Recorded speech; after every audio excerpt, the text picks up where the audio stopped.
Hello dear students, कैसे हो आप सब। Welcome to MI chemistry classes. तो आज हम देखने वाले हैं, हमारा सेकंड लास्ट लेक्चर होगा some basic concepts of chemistry का। ठीक है, तो आज के लेक्चर में हम ये पढ़ेंगे ये चीज़ें। ठीक, देखो पहला चैप्टर जो है बहुत ही इंपॉर्टेंट है, आगे वाली पूरी केमिस्ट्री में यूज़ होने वाला है, इसलिए मैं आपको बहुत डिटेल में करा रहा हूँ। ठीक है, तभी लेक्चर भी थोड़े से लेंथी हो रहे हैं और थोड़ा सा चैप्टर भी लेंथी जा रहा है, क्योंकि सारे का सारा सिलेबस जितने भी टॉपिक्स हैं मैं सब ही आपको करा रहा हूँ। ठीक है, तो आप थोड़ा सा पेशेंस रखो, आपको ज़रूर फायदा होगा, समझ में आएगा। ठीक, तो देखो आज के लेक्चर में हम करेंगे परसेंटेज कंपोजिशन के बारे में। ठीक है, उसके बाद एम्पेरिकल फार्मूला और मॉलिक्यूलर फार्मूला। ठीक, और एक चीज़ हम देखेंगे, एम्पेरिकल फार्मूला और मॉलिक्यूलर फार्मूला को डिटरमाइन कैसे करते हैं परसेंटेज कंपोजिशन से। ठीक है, तो ये कुछ टॉपिक्स है जो हम देखेंगे आज। तो अगर आप सिलेबस उठा के देखोगे तो आपको ये सारे के सारे टॉपिक्स दिखेंगे। ठीक, हम इनको ऐसे समझेंगे कि आप सारे के सारे क्वेश्चंस जो एग्जाम में आए सॉल्व कर लो। ठीक, तो अब देखो ये तो हम करेंगे, लेकिन इससे पहले हमें कल वाला लेक्चर जो है उसको रिवाइज करना चाहिए। ठीक, रिवाइज में आपको बहुत ही शॉर्ट में कराऊंगा, और आपको जो मैंने होमवर्क दिया था वो होमवर्क भी आपको मैं कराऊंगा। ठीक है, 2 क्वेश्चंस होमवर्क दिए थे, मुझे उम्मीद है आपने किए होंगे। ठीक है, तो पहले रिवाइज कर लेते हैं। कल हमने पढ़ा था मोल कंसेप्ट एंड मोलर मास, तो सिर्फ 2 लाइनों में मैं आपको बताऊंगा। हमने पढ़ा था मोल कंसेप्ट एंड मोलर मास। ठीक है, मोलर मास ये हमने कल पढ़ा था। आपको मैं सिर्फ इतना बता दूं कि मोल कंसेप्ट क्या होता है। मोल कंसेप्ट का मतलब है मोल का क्या कंसेप्ट है। तो मोल होता क्या है, तो किसी का भी 1 मोल अगर हम देखें तो 1 मोल किसी भी चीज का किसके बराबर होता है, 6.02 टू 10⁻23। ये हमने कल पढ़ा था। ठीक, मैंने आपको बताया था जैसे दर्जन चीजों के लिए 12 वर्ड यूज होता है, इसीलिए मोल जो होता है वो किसके लिए यूज होता है, इतने नंबर के लिए यूज होता है। और मैंने आपको बताया था ये नंबर कितना बड़ा होता है, ये माइक्रोस्कोपिक पे लगता है, मैक्रोस्कोपिक चीजों पे ये नहीं लगता है। ठीक, उसके बाद हमने दूसरी चीज देखी थी कि मोलर मास क्या होता है। मोलर मास होता है किसी भी एलिमेंट या फिर किसी भी एटम्स के 1 मोल का जो मास होता है। 1 मोल का जो मास होता है, सपोज अगर एक पार्टिकल का मास देखें तो कुछ और आएगा, अगर 1 मोल पार्टिकल्स का मास देखें तो वो मास जो होता है उस मास को मोलर मास बोलते हैं। ठीक, ये हमने कल किया था। उसके बाद हमने 2 चीजें और की थी, gram atomic mass and gram molecular mass. Molecular mass तो ये कुछ भी नहीं है, ये सिर्फ एटॉमिक मास को ग्राम में एक्सप्रेस कर दो तो एटॉमिक मास, एटॉमिक मास को मॉलिक्यूलर मास में एक्सप्रेस कर दो तो मॉलिक्यूलर मास। गलत बोल रहा हूँ, एटॉमिक मास को ग्राम में एक्सप्रेस कर दो तो ग्राम एटॉमिक मास, और मॉलिक्यूलर मास को ग्राम में एक्सप्रेस कर दो तो ग्राम मॉलिक्यूलर मास। ये हमने देखा था, और ये कुछ भी नहीं होता, ये एक्चुअल में मोलर मास ही होते हैं। ठीक है, बस ऐसे ही नाम दे दिया इनको। अच्छा, उसके बाद हमने मोल की 3 डेफिनेशन पढ़ी थी, mole in terms of mass, mole in terms of number और mole in terms of volume. मुझे उम्मीद है आपको सब कुछ क्लियर हुआ होगा और आपने क्वेश्चंस ट्राई किए होंगे। तो कल हमने जो होमवर्क दिया था आपको, वो पहला क्वेश्चन ये था, इसको हम सॉल्व कर लेते हैं जल्दी जल्दी, टाइम ना वेस्ट करते हुए। देखो पूछा हुआ है which one of the following will have the largest number of atoms, किस में सबसे ज्यादा एटम्स होंगे। ठीक, तो देखो किस में सबसे ज्यादा एटम्स होंगे, तो यहां दिया हुआ है पहला 1 ग्राम गोल्ड, AU गोल्ड है, AU सिंबल होता है गोल्ड का। तो फर्स्ट हमें दिया हुआ है यहां 1 ग्राम गोल्ड। ठीक है, दूसरा हमें दिया हुआ है 1 ग्राम, क्या दिया हुआ है, 1 gram sodium lithium chlorine, 1 gram sodium. तीसरा दिया हुआ है हमें 1 ग्राम लिथियम। ठीक, फोर्थ हमें दिया हुआ है 1 ग्राम Cl2 गैस। ठीक है, इसका 1 ग्राम हमें दिया हुआ है। ठीक, अब देखो एटम्स बताने कि किस में सबसे ज्यादा एटम्स है, तो एटम्स बताने के लिए सबसे पहले हमें मोल्स निकालने पड़ेंगे। तो आपने क्या करना है, पहले हर किसी में मोल्स निकालने। तो मोल्स का फार्मूला क्या होता है, N is equal to mass upon molar mass, यही लगेगा हर किसी में। तो N होते हैं number of moles is equal to mass कितना दिया है 1 अपॉन गोल्ड का मोलर मास। आपको देख लेना इंटरनेट से, यहाँ क्वेश्चन में दिया नहीं है, लेकिन अगर आपको कहीं एग्जाम में ऐसा क्वेश्चन आएगा तो आपको गोल्ड का मोलर मास जरूर दिया जाएगा। ठीक है, मैं गोल्ड का मोलर मास देखता हूं कितना होता है, मुझे भी याद नहीं है।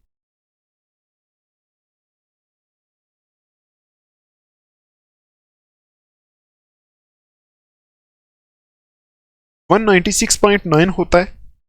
ठीक है, लेकिन हम इसको 197 यूज करेंगे। ठीक, 197 होता है। ठीक है, तो मोल्स निकालने के लिए मास अपन मोलर मास करना पड़ता है। मास 1 ग्राम है डिवाइडेड बाई 197 होता है गोल्ड का मोलर मास। यहां से गोल्ड के मोल्स आ जाएंगे। ठीक है, अब सोडियम यहां दिया हुआ है, इसके भी मोल्स निकालोगे। N is equal to mass कितना है 1 डिवाइडेड बाई इसका मोलर मास कितना होता है 20। ठीक, लिथियम का कितना होता है 1 ग्राम मोल्स कितने आएंगे 1 डिवाइडेड बाई लिथियम का होता है 7। ठीक है, क्लोरीन के लिए निकालने पड़ेंगे आपको मोल्स। तो एन इज इक्वल टू कितना करोगे 1 दिया हुआ है डिवाइडेड बाई यहाँ Cl2 दिया है, तो Cl2 एक Cl का मास होता है 35.5। 2 Cl का कितना होगा 35.5 प्लस 35.5 करेंगे तो यहां से आएगा 0, एक 71 आ जाएगा। ठीक है, इसका आ जाएगा 71। तो यहां से आप निकालोगे नंबर ऑफ मोल्स। ठीक, अब देखो हमें निकालने के एटम्स किस में ज्यादा होंगे, तो पहले हम नंबर ऑफ मोल्स निकाल लेते हैं। मैं एक बार आप इनको मल्टीप्लाई करो, मैं एक बार सबके मोल्स निकाल लेता हूं, फिर मैं आपको बताता हूं। ठीक है, तो अभी आप देखो हमने मोल्स निकाल लिए, तो अब आपको क्या करना है पता ही है आपको।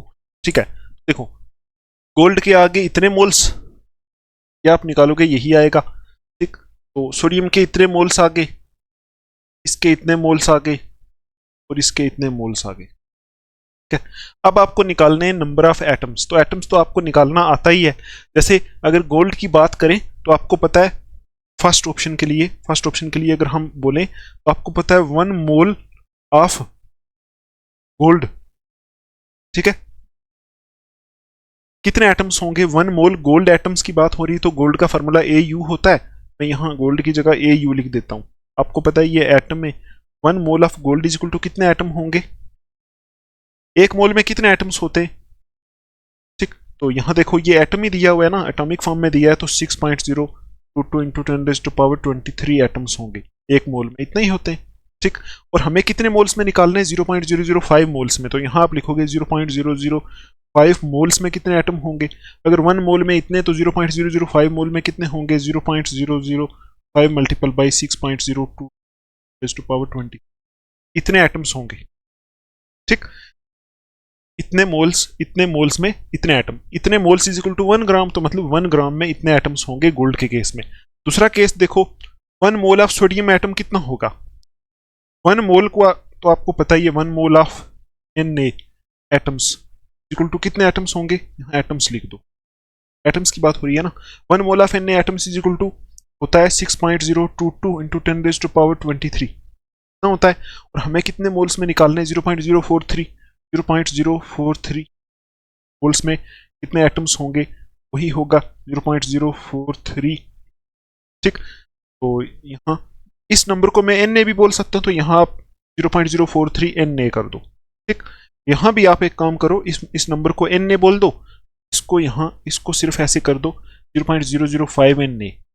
ठीक, ये हो गए इतने एटम्स हो गए इसमें 1 मोल सोडियम में, मतलब इतने 1 ग्राम सोडियम में, 1 ग्राम को हमने मोल में कन्वर्ट किया है ना, इतने 0.043 मोल्स में इतने एटम्स हो गए। ठीक है, थर्ड देखो, थर्ड में आपको पता है थर्ड लिथियम है, तो 1 मोल लिथियम में कितने एटम्स होंगे 1 मोल ऑफ लिथियम एटम्स में 1 मोल में होंगे 6.022 10⁻23, या फिर इस नंबर को Na बोल देते हैं। और यहां 1 ग्राम में कितने मोल्स हैं 0.14 मोल्स, तो 0.14 मोल्स में कितने होंगे, मोल्स में होंगे 0.14 Na। ठीक है, ऐसे होगा। फोर्थ देखो क्लोरीन गैस बोला हुआ है, तो 1 मोल ऑफ क्लोरीन गैस में कितने एटम्स होंगे 1 मोल ऑफ Cl2 गैस में कितने एटम्स होंगे, तो आपको पता है एक Cl2 में 2 एटम्स हैं, तो 1 मोल में 2 Na एटम्स होंगे। देखो ना, ये तो मालिक्यूल है, Cl2 मालिक्यूल है, एक मालिक्यूल में 2 एटम्स हैं, तो एक मोल अगर एटम्स होते तो सिर्फ Na एटम्स होते, तो यहाँ 2 मोल्स हैं तो 2 Na हो जाएगा। Na आपको पता ही है, मतलब 2 मल्टीपल बाई इतना हो जाएगा 1 मोल में। ठीक, तो कितने मोल्स हमें दिए हुए 0.014 मोल्स में कितने एटम्स होंगे 0.014 इंटू 2 Na, इतने एटम्स होंगे। ठीक, इसको अगर हम करेंगे मल्टीप्लाई 0.014 को 2 से करेंगे, ठीक है, 0.014 मल्टीपल बाई 2 करेंगे 0.028 आएगा। यहां से आएंगे ओवरऑल हमारे पास 0.028 एटम्स, 0.028 Na। अब आप खुद ही चेक कर लो किसमें नंबर ऑफ एटम्स ज्यादा है, लार्जेस्ट है। ठीक है, तो पहले में 0.005 Na, दूसरे में 0.043 Na, तीसरे में 0.14 Na और फोर्थ में 0.08 Na। ठीक, तो Na तो सब में कॉमन है, इससे तो हमें पता नहीं चलेगा ये सब में कॉमन है। ठीक, बस इसी नंबर से देख लो कौन सा नंबर बड़ा है, ये छोटा है, ये छोटा है, ये सबसे बड़ा है। ठीक, 1 मोल ऑफ लिथियम एटम जो है इसका आंसर होगा थर्ड ऑप्शन। ठीक है, 0.014 Na यहाँ आए, बाकी सब में डिफरेंट आए। आप इसको एक बार करोगे, मुझे उम्मीद है आपको समझ में आ जाएगा। तो इसका ऑप्शन हो जाएगा लिथियम वाला। ठीक है, ये एक क्वेश्चन हमने रखा था होमवर्क के लिए, एक ये रखा हुआ था दूसरे वाला। ठीक, अब देखो इसमें कैसे करेंगे, इसमें भी एटम्स निकालने 52 मोल्स ऑफ AR में। मैं यहां लिख देता हूं, पहला पॉइंट है 52 मोल्स ऑफ आर्गोन में एटम निकालने। तो इसको कैसे निकालेंगे, आपको पता है 1 मोल ऑफ आर्गोन में, आर्गोन जिसका एटॉमिक नंबर 18 होता है, उसमें कितने एटम्स होते हैं, Na एटम्स होते हैं, मतलब 6.022 इंटू 10⁻23 एटम्स होते हैं। तो 52 मोल्स में कितने होंगे, 52 मोल्स में होंगे 52 Na एटम्स। ठीक, अगर निकालना चाहो तो 52 इंटू 6.022 10⁻23 इसको मल्टीपल कर लेना, इतने एटम्स होंगे। ठीक, ये पहला पॉइंट हो गया। दूसरा बोला हुआ है 52 U ऑफ He में कितने होंगे। ठीक है, 52 U ऑफ He में कितने एटम्स होंगे। ठीक, 52 U बोला हुआ है, इसका मतलब है 52 AMU ऑफ He, हीलियम में कितने एटम्स होंगे। ठीक है, आपको पता है 1 एटम ऑफ He का मास कितना होता है, हीलियम का 1 atom of He is equal to होता है 4U। ठीक है, तो आप इसको उल्टा कर दो, इसको इस चीज को उल्टा कर दो। देखो ये तो आपको पता है ना, 1 एटम ऑफ He, हमने एटॉमिक मास देखा था, हीलियम का एटॉमिक मास 4U होता है या फिर 4AMU होता है। इस चीज को उल्टा करो, लिखोगे 4U is equal to 1 atom of He, मतलब 4U जो होता है वो एक एटम ऑफ He का मास होता है। मतलब 4U अगर हम देखें तो उसमें एक एटम होगा हीलियम का। ठीक, तो 1U की वैल्यू निकाल लो, 1U is equal to 1 atom of He, दिख रहा है आपको, डिवाइडेड बाई, देखो आपको मैंने बताया था 1U, 1 किसी चीज की 1 की वैल्यू निकालना होता है। अगर 4U की वैल्यू इतनी है तो 1U की कितनी वैल्यू होगी, 1U इज इक्वल टू ये डिवाइडेड बाई ये 4, तो ये ऐसे आएगा। ठीक, यहां नीचे मैंने 1 atom of He divided by 4 लिख दिया। अब आपके पास 1U की वैल्यू कितनी आ गई, 1 atom of He divided by, ठीक है, डिवाइडेड बाई 4, ये आ गई 1U की वैल्यू। ठीक, तो हमें कितने U की वैल्यू निकालनी है, 52U की। तो देखो 1U की वैल्यू आ गई हमारे पास 1 AMU, मतलब 1 AMU फॉर हीलियम के लिए आ गया 1 atom of He divided by 4। तो हमें 52U की वैल्यू निकालनी है। 52U में कितने होंगे, इस 1 एटम ऑफ He को हम 1 लिख सकते हैं, 1 डिवाइडेड बाई 4 मल्टीपल बाई 52, मतलब 1U की वैल्यू इतनी है, 52U की वैल्यू निकालनी है 1/4 मल्टीपल बाई 52। ठीक है, तो यहां से आएगा 13। तो 52U में होंगे 13 एटम्स, ये याद रखना, 13 एटम्स ऑफ He। इसको प्रैक्टिस करना, अगर ना समझ में आई पूछ लेना। ठीक है, समझ में कुछ ना आया तो पूछ सकते हो। देखो पूछा हुआ है 52U ऑफ He में कितने एटम्स होंगे, U का मतलब है AMU, 52 AMU ऑफ He में, ग्राम नहीं पूछा है, AMU पूछा है। तो बस आपको पहले 1 एटम ऑफ He आपको पता है कितना है, फिर इसको उल्टा कर दो, फिर यहां से 52U की वैल्यू निकाल लो। अगर आपके सामने 1U की वैल्यू है तो 52U की वैल्यू आप आराम से निकाल सकते हो। तो इतने इसमें 13 एटम्स होंगे, ये इसका आंसर है। थर्ड ऑप्शन देखो इसका 52 ग्राम ऑफ He, ये तो आप कर ही लोगे। देखो यहां मैं देखता हूं 52 ग्राम ऑफ He, इसमें कितने एटम्स होंगे, तो वो आपको पता है, ऐसे 52 ग्राम के लिए मोल्स निकालने पड़ेंगे। Moles is equal to mass upon molar mass होता है, 52 डिवाइडेड बाई हीलियम का मोलर मास कितना होता है, 4 होता है।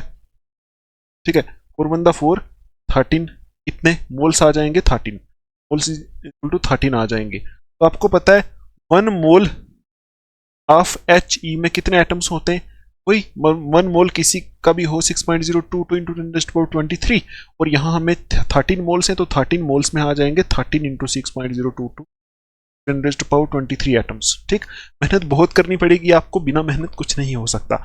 यही दो क्वेश्चंस हमने दिए थे। अभी भी अगर आपको कोई प्रॉब्लम है तो आप मेरे से पूछ सकते हो। ठीक है, टेलीग्राम आपके लिए हमेशा खुला है। अब हम इसको हटाते हैं, चलते हैं अपने आज के टॉपिक के ऊपर। ठीक है, तो अभी आप आज का टॉपिक लिखो, ये वाला पहला, परसेंटेज कंपोजिशन। ठीक, तो परसेंटेज कंपोजिशन और मॉलिक्यूलर और एम्पिरिकल फार्मूला जो है आपस में कनेक्टेड होते हैं। तो पहले आप ये समझ लो परसेंटेज कंपोजिशन क्या होती है। ठीक है, फिर परसेंटेज का यूज करके हम मॉलिक्यूलर फार्मूला और एम्पिरिकल फार्मूला क्या होता है सीखेंगे और उसको निकालना सीखेंगे। ठीक है, तो मुझे उम्मीद है आपने ईयरफोन लगा के अच्छे से देखना स्टार्ट किया होगा। तो देखो, पहले हम समझते हैं परसेंटेज होती क्या है, आउटलाइन समझते हैं इसकी। देखो, परसेंटेज जो है उसको मैं सिंपल वर्ड्स में बोलूं तो सपोज हमारे पास कोई कंपाउंड है, सपोज जैसे H2SO4 है। ठीक है, या फिर हमारे पास है NaOH। ये कोई एक मॉलिक्यूल है या फिर इसको आप एक कंपाउंड बोल सकते हो। अब देखो, आपको पता है कि ये जो हमारा मॉलिक्यूल है इसमें कौन कौन से एटम्स जुड़े हुए हैं। देखो, हाइड्रोजन एटम्स 2 हैं, सल्फर का 1 एटम है, ऑक्सीजन के 4 एटम्स हैं। ठीक, इसी तरह यहाँ एक सोडियम एटम है, एक ऑक्सीजन एटम है, एक हाइड्रोजन एटम है। इतना तो आपको समझ में आना ही चाहिए, तभी आपको केमिस्ट्री समझ में आ सकती है। ठीक, अब आप ये देखो परसेंटेज कंपोजिशन होता क्या है। परसेंटेज कंपोजिशन का मतलब होता है कि ये जो कंपाउंड दिया हुआ है इसमें इन हाइड्रोजन एटम की कितनी परसेंटेज है, ऑक्सीजन की कितनी परसेंटेज है, सल्फर की कितनी परसेंटेज है। ठीक है, इसी को बोलते हैं परसेंटेज कंपोजिशन, दैट्स इट, और कुछ नहीं होता है। जैसे ये है, इसमें सोडियम की कितनी परसेंटेज है, हाइड्रोजन की कितनी परसेंटेज है, ऑक्सीजन की कितनी परसेंटेज है। ठीक है, अगर वो हम निकाल लें तो उसी परसेंटेज को बोलते हैं परसेंटेज कंपोजिशन। ठीक है, और परसेंटेज आपको पता है कि परसेंटेज को हमेशा 100 से निकालते हैं। ठीक है, तो इसको किसी में कोई 66% होगा, कोई 10% होगा, कोई 20% होगा, बस ऐसे ही काम हमारा होगा। ठीक है, ये होती है परसेंटेज कंपोजिशन। अब आप परसेंटेज कंपोजिशन की डेफिनेशन लिख लो, जो इंपॉर्टेंट नहीं है, इंपॉर्टेंट है कि निकालना आना चाहिए, वो मैं आपको सिखाऊंगा। ठीक, तो आप डेफिनेशन लिखो, पहले लिखो परसेंटेज ऑफ एनी एलिमेंट। मैं यहां लिख देता हूं डेफिनेशन, जो इंपॉर्टेंट है लिखना, मतलब लिखना इंपॉर्टेंट है लेकिन रटना नहीं है उसको। ठीक है, रटना नहीं है, कुछ नहीं है, बस निकालनी आनी चाहिए, जो मैं आपको सिखा दूंगा। तो आप लिखो percentage of any element, the percentage of any element, percentage of any element in a compound, in a compound. ठीक, percentage of any element in a compound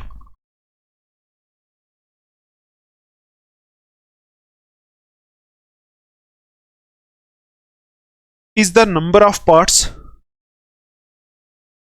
is the number of parts of that element, number of parts of, number of parts लिखा ना, parts by mass लिख लो, by mass of that element. ठीक है, present in 100 parts by mass, present in 100 parts, present in 100 parts by mass, present in 100 parts by mass of the compound, of the. ठीक है, ये definition आप लिख लो। देखो, बहुत आसानी से करेंगे हम, आस्ता आस्ता चलेंगे, पेशेंस आपको रखना पड़ेगा। जाना मेरी रिस्पॉन्सिबिलिटी है, मैं बहुत अच्छे से आपको क्लियर करने की कोशिश करूंगा। ठीक है, पेशेंस आपको रखना पड़ेगा। देखो, परसेंटेज कंपोजिशन क्या होती है, तो पहले तो आप इसको अगर और सिंपली बोलना चाहो तो आप बोल सकते हो किसी कंपाउंड के अंदर एलिमेंट की कितनी परसेंटेज है, उसी को परसेंटेज कंपोजिशन बोलते हैं। ठीक, तो अगर आप ये डेफिनेशन पढ़ो तो लिखा है percentage of any element in a compound, मतलब किसी कंपाउंड के अंदर किसी भी एलिमेंट की जो परसेंटेज होती है उसको हम बोलते हैं परसेंटेज कंपोजिशन। और ये होती क्या है, तो ये होती है the number of parts by mass of that element, मतलब जिस एलिमेंट की हमें परसेंटेज निकालनी है, इस एलिमेंट के, सपोज यहाँ ये कंपाउंड है, अगर मुझे इसकी परसेंटेज निकालनी है तो मैं बोलूंगा परसेंटेज कंपोजिशन को कैसे डिफाइन करूंगा कि इस एलिमेंट के कितने पार्ट्स बाई मास है इस कंपाउंड में, और डिवाइडेड बाई टोटल टोटल कितने, मतलब टोटल इसका मास कितना है ये होगा। ठीक, अभी नहीं समझ में आया, फार्मूला लिखाऊंगा समझ में आएगा। आप बस इतना समझो कि percentage composition of any element in a compound ये क्या होती है, is the number of parts by mass of that element present in 100 parts by mass of the compound. मतलब एक एलिमेंट के कितने पार्ट्स जो है प्रेजेंट है 100 पार्ट्स कंपाउंड के। जो हमारा सपोज हम मानते हैं कि अगर कंपाउंड है इसको हम 100 मान लेते हैं, इसके 100 पार्ट्स मान लेते हैं, तो कोई एलिमेंट इसके 100 पार्ट्स में से कितना इसमें प्रेजेंट है। ठीक है, जैसे मैं बोलूं कि हमने मानना इसको 100 है, 100 पार्ट्स मान लेने। ठीक, तो 100 पार्ट्स में से कोई एलिमेंट कितना प्रेजेंट है। सपोज हमारे 100 में से कितने मार्क्स आते हैं, 90 आते हैं या फिर 20 आते हैं या फिर 80 आते हैं। तो वही बात है कि 100 में से कितना कोई कंपाउंड, मतलब अगर ओवरऑल पूरा कंपाउंड 100 है उसमें से कोई एलिमेंट कितना है। ठीक है, उसी को उसकी परसेंटेज कंपोजिशन बोलते हैं। तो एक बार फिर पढ़ लो, देखो number of parts by mass of that element, मतलब जिस एलिमेंट की हमें निकालनी है उसके कितने पार्ट्स हैं present in 100 parts by mass of compound. Compound के 100 पार्ट्स में जो कोई एलिमेंट है वो कितना प्रेजेंट है। ठीक है, मतलब अगर हम कंपाउंड को 100 मान लें उसमें कोई एलिमेंट कितना प्रेजेंट है उसको हम बोलते हैं उसकी परसेंटेज कंपोजिशन। ये डेफिनेशन आपको नहीं रटनी है, छोड़ो इसको। अब देखो फार्मूला। ठीक है, फार्मूला से आपको समझ में आएगा। ठीक, तो फार्मूला हमारा है परसेंटेज ऑफ एनी एलिमेंट किसके बराबर होता है, यही इसी से ही निकालेंगे। तो आप लिखोगे mass of the that element in the compound. लिखो mass of that element in the compound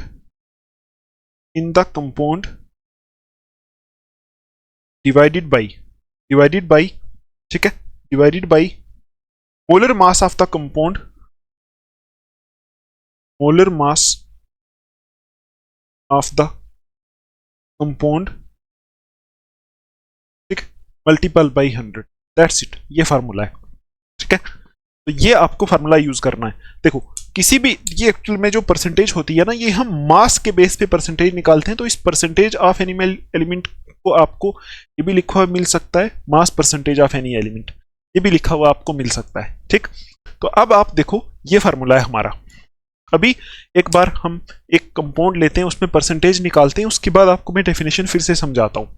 क्या पता आपको डेफिनेशन ना समझ में आई हुआ, कंफ्यूज हुए होंगे। ठीक है, कंफ्यूजन क्रिएट नहीं करनी है, बस इतना याद रखना है कि परसेंटेज किसी भी एलिमेंट की क्या होती है कि एक कंपाउंड के अंदर उस एलिमेंट का कितना मास प्रेजेंट है डिवाइडेड बाई उस पूरे कंपाउंड का कितना मास है। तो वही यहां लिखा है mass of that element in the compound, मतलब जिस एलिमेंट की परसेंटेज कंपोजिशन निकालनी है उसका मास कंपाउंड के अंदर कितना है डिवाइडेड बाई उस एलिमेंट का टोटल मास कितना है मल्टीपल बाई 100। तो यहां से जो आएगा वो आ जाएगी परसेंटेज कंपोजिशन। तो सबसे सिंपलेस्ट हम लेते हैं वाटर। सपोज हमारे पास H2O वाटर है, फर्स्ट एग्जांपल। ठीक, हमें निकालनी है, देखो यहां आपके सामने लिखा हुआ आपको मिल सकता है calculate percentage of all elements. ठीक है, ये लिखा हुआ मिल सकता है किसमें, वाटर में सारे ही जितने एलिमेंट्स हैं सबकी परसेंटेज निकालो। ठीक, तो आपको पहले तो ये पता होना चाहिए वाटर में एलिमेंट्स हैं कितने। तो एक तो ऑक्सीजन है, एक हाइड्रोजन है, यही है। तो मतलब एक इसमें हाइड्रोजन है, एक इसमें ऑक्सीजन है, दो ही एलिमेंट्स हैं, दोनों की परसेंटेज हमें निकालनी है। तो पहले हम निकालते हैं हाइड्रोजन की परसेंटेज ऑफ हाइड्रोजन कितने, यहां 2। ठीक है, परसेंटेज का फॉर्मूला लगाते हैं सीधा सीधा। Percentage of hydrogen is equal to mass of that element, मतलब mass of hydrogen, that element यहां कौन सा है, यहां हाइड्रोजन की निकाल रहे हैं तो हाइड्रोजन है ना, मास ऑफ हाइड्रोजन जो H2 है यहां डिवाइडेड बाई मोलर मास, इसका मोलर मास। ठीक, बस ये फार्मूला आपको लगाना है। ठीक है, mass of hydrogen divided by molar मास। अब आप ये देखो हाइड्रोजन का मास इस कंपाउंड के अंदर कितना है, आपको पता है 2 हाइड्रोजन है तो 2 हाइड्रोजन का मास 2 होता है, तो 2 डिवाइडेड बाई इस कंपाउंड का मोलर मास कितना है वो निकालना आपको आता ही है। तो 2 हाइड्रोजन का मास 2 होता है प्लस एक ऑक्सीजन का मास 16 होता है, तो 16 प्लस 2 करेंगे 18 आएगा। ठीक है, मल्टीपल बाई 100 कर देंगे बस। ठीक है, तो यहां से क्या हो जाएगा, यहां से आपको पता है 2 1 2 9 2 18, तो 100 डिवाइडेड बाई 9 करेंगे। ठीक है, तो कितना आएगा 100 डिवाइडेड बाई 9 करके मैं आपको एक बार करके दिखाता हूं। यहाँ 100 डिवाइडेड बाई 9 करेंगे तो 11.11% यहाँ से आ जाएगा हाइड्रोजन इज इक्वल टू 11.11%। ये आ जाएगी परसेंटेज ऑफ हाइड्रोजन। अब हमें निकालनी है परसेंटेज ऑफ ऑक्सीजन, तो हम क्या करेंगे, लिखेंगे वैसे ही परसेंटेज ऑफ ऑक्सीजन। ठीक है, कैसे निकलेगी percentage of oxygen is equal to, formula देखो, ऊपर क्या लिखना है, ऊपर लिखना है mass of oxygen, mass of oxygen, oxygen divided by molar mass of compound, molar mass of compound, ठीक है, ऑफ कंपाउंड मल्टीपल बाई 100। यही फार्मूला होता है ना, यहाँ 100 लिख देना।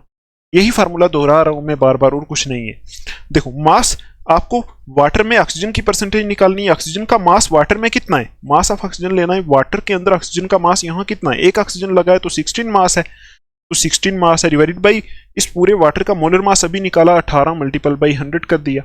ठीक है, तो यहां से आपको क्या करना है, मल्टीपल कर दोगे तो 1600 डिवाइडेड बाई 18 आएगा। ठीक, तो यहां से अगर आप मल्टीपल करोगे इसको, 1600 डिवाइडेड बाई 18 करेंगे 88.88% आएगा परसेंट।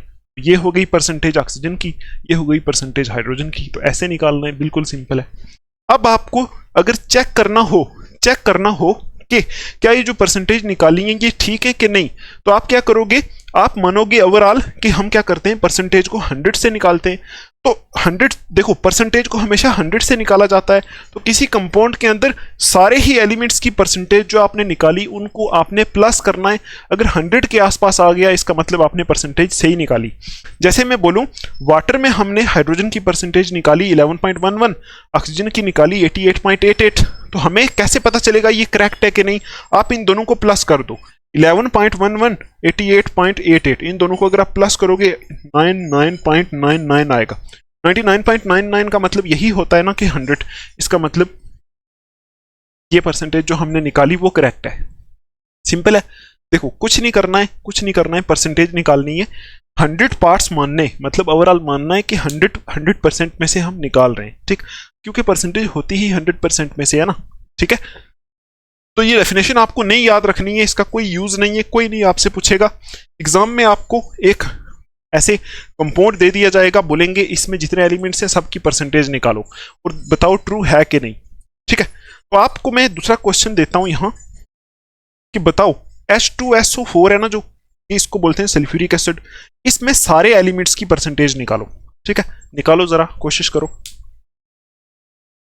देखो कैसे निकालेंगे यहां से, तो आपको शॉर्ट ट्रिक में अगर बताऊं तो आप जब भी कोई कंपाउंड आता है जिसकी परसेंटेज कंपोजिशन निकालनी है, जिस कंपाउंड में सारे एलिमेंट्स की परसेंटेज कंपोजिशन निकालनी है, पहले आप उसका मोलर मास निकाल लिया करो। तो मोलर मास हर जगह यूज होता है, देखो चाहे जिस मर्जी एलिमेंट की निकालो, तो फार्मूला में मोलर मास है, तो मोलर मास हर जगह यूज होता है, इधर भी यूज हुआ।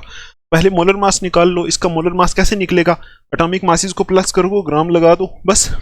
ठीक है, तो हाइड्रोजन जो है इसका मास यहाँ कितना होगा, हाइड्रोजन एक का एटॉमिक मास 1 होता है, यहाँ 2 होगा। ठीक है, प्लस सल्फर का 32 होता है, प्लस यहाँ 4 ऑक्सीजन है, एक ऑक्सीजन का 16, तो 4 का कितना होगा 64। तो यहाँ से आप इसको प्लस करोगे, 4 2 6 2 8, 6 7 8 9, 98 ग्राम पर मोल आ जाएगा इसका मोलर मास। अब आपको अगर परसेंटेज निकालनी हो, बिल्कुल सिंपल है।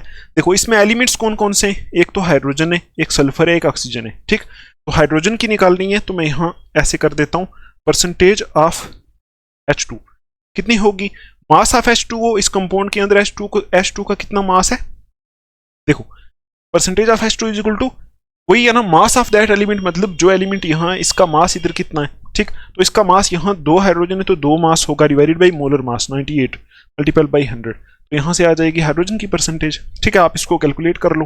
तो परसेंटेज ऑफ सल्फर कितनी आएगी, सल्फर का मास यहाँ कितना है, देखो एक सल्फर है, एक सल्फर का मास इस फार्मूला के अंदर देखना है। देखो इस फार्मूला के अंदर सब कुछ चेक करना है, तो इस फार्मूला के अंदर सल्फर का कितना मास है, एटॉमिक मास देखना है बस। देखो सल्फर एक है तो एक का मास होता है कितना, भी देखा 32, तो percentage of sulphur is equal to 32 divided by molar mass कितना है 98 मल्टीपल बाई 100, इतनी परसेंटेज आ जाएगी सल्फर की। ठीक है, आप कैलकुलेट कर लेना इसको। अब देखो third, percentage of oxygen, oxygen की परसेंटेज यहाँ कितनी आएगी, तो इस कंपाउंड के अंदर ऑक्सीजन का मास कितना है, 4 ऑक्सीजन है, 4 ऑक्सीजन का मास इस कंपाउंड के अंदर 64 है, 64 डिवाइडेड बाई 98 मल्टीपल बाई 100 से ऑक्सीजन की परसेंटेज आ जाएगी। एज सिंपल, देखो बिल्कुल सिंपल है, कुछ मुश्किल नहीं है इसमें, ठीक है। तो ऐसे निकालनी है परसेंटेज कंपोजिशन। तो आपको मैं एक क्वेश्चन देता हूं, आप सॉल्व करने की कोशिश करना।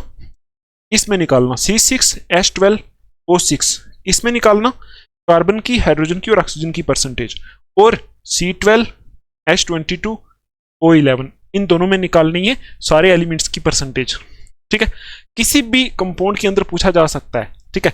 जैसे मैं बोलूं C2H5OH, इसमें भी आप निकाल सकते हो, ठीक। देखो इसमें एक तो कार्बन है, एक हाइड्रोजन है, एक ऑक्सीजन है, ये भी हाइड्रोजन है, ठीक है। तो ओवरऑल यहाँ 2 कार्बन है, 2 एटम कार्बन के, 5 और 1 6 हाइड्रोजन है और 1 ऑक्सीजन है। तो इसमें भी आप निकालना सारे एलिमेंट्स की परसेंटेज। अगर कोई भी प्रॉब्लम आई तो आप मेरे से टेलीग्राम पे पूछ सकते हो, ठीक है। इतना कुछ आपके लिए कर रहा हूँ, तो ये इनमें आपको निकालनी है परसेंटेज। मुझे उम्मीद है आपको परसेंटेज कंपोजिशन आप समझ में आ गया होगा, और परसेंटेज निकाल के सारी की सारी परसेंटेजेस, इसकी तीनों परसेंटेजेस को प्लस करके अगर 99.99 या 99.98 इतना आता है, तो मतलब आपने जो निकाली परसेंटेज वो करेक्ट है, और एग्जाम में यहाँ से बहुत बार क्वेश्चन पूछा गया है, ठीक है। अब देखो आपको समझ में आ गया सब कुछ, परसेंटेज कैसे निकालते हैं। अब आप एक बार डेफिनेशन को पढ़ो फिर से, अच्छा देखो आपको कुछ समझ में आ रहा है, ठीक। तो देखो आपने अगर पूरी नहीं पढ़नी, इतनी पढ़ लो, percentage of any element in a compound is called percentage composition, that's it. आगे अगर आपको समझ में आता है तो क्या पढ़ लो कि number of parts by mass of that element, मतलब किसी एलिमेंट का कितना मास है, ठीक है, present in 100 parts by mass of that compound, उस कंपाउंड के 100 पार्ट्स में, मतलब अगर इस कंपाउंड को हम 100 मान लें तो इस कंपाउंड के 100 में से एलिमेंट जो है उसका कितना मास है, उसको हम बोलते हैं इसकी परसेंटेज, ठीक है, परसेंटेज कंपोजिशन। या फिर simple percentage of any element in a compound is called percentage composition, ठीक है। इतना आपको क्लियर हो गया होगा, मुझे उम्मीद है आप फेमिलियर हो गए अभी परसेंटेजेस से, ठीक है। ऐसी परसेंटेजेस आपको आगे मिलेंगी कि ऑक्सीजन इतने परसेंट है, फलाना इतने परसेंट है, तो उसको आपने आगे कुछ और करना है, वो मैं आपको बताऊंगा, ठीक। तो इसको हटाते हैं अब, फिर हम चलते हैं अपने नेक्स्ट टॉपिक के ऊपर। तो अभी हमारा नेक्स्ट टॉपिक रहेगा ये वाला, एम्पिरिकल फार्मूला एंड पेरी नहीं है, ये एम्पिरिकल फार्मूला है, ठीक है। एक बार चेक कर लेता हूं ये एम्पीरी है या एम्पेरी है, फिर आपको बताता हूं, ठीक है। तो एम्पिरिकल फार्मूला है, ठीक है, EMPIRI है, ठीक है, empirical formula and molecular formula. ये क्या होता है ये हम अभी स्टडी करेंगे बहुत अच्छे तरीके से। तो देखो पहले आपको मैं आउटलाइन में समझा देता हूं कि ये होते क्या है। आपको ये तो पता है कि फार्मूला क्या होता है, ठीक है। आपने इससे पहले जितनी केमिस्ट्री पढ़ी है उतनी केमिस्ट्री का यूज करके आप ये तो बता सकते हो कि फार्मूला होता क्या है। जैसे आपके सामने कोई बोल दे सोडियम क्लोराइड, तो आप बोलोगे उसका फार्मूला होता है NaCl, ठीक। कोई बोल दे वाटर, तो उसका फार्मूला होता है H2O, ठीक, ऐसे बोलते हो।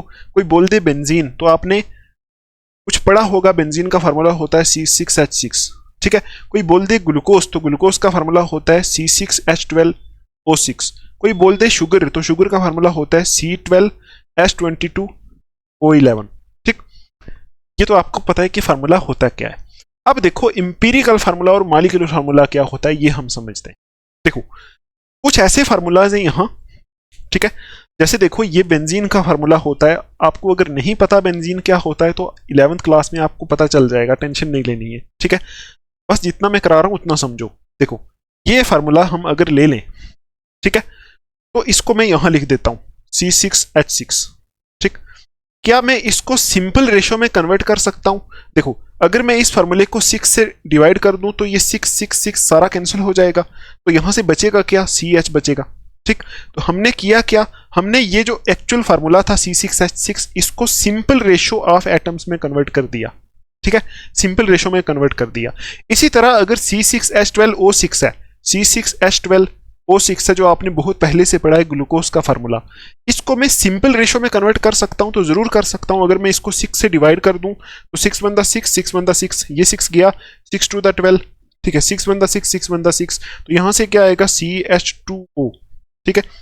ये C6H12O6 था, इसको मैंने सिंपल रेशो में, एटम्स की सिंपल रेशो में बदलने की कोशिश की तो CH2O आ गया, ठीक है। इसी तरह अगर ये फार्मूला हम ले लें, ये शुगर का फार्मूला है, इसको तो हम नहीं बदल सकते, ये एक लिमिटेशन है, मैंने आपको बताया था ये फार्मूला, इसको सिंपल रेशो में नहीं बदल सकते, ठीक है। बस आप इन दोनों से ही समझ सकते हो, इन दोनों से ही, ठीक, दोनों से ही समझ सकते हो और कुछ ज्यादा नहीं करना है, ठीक है।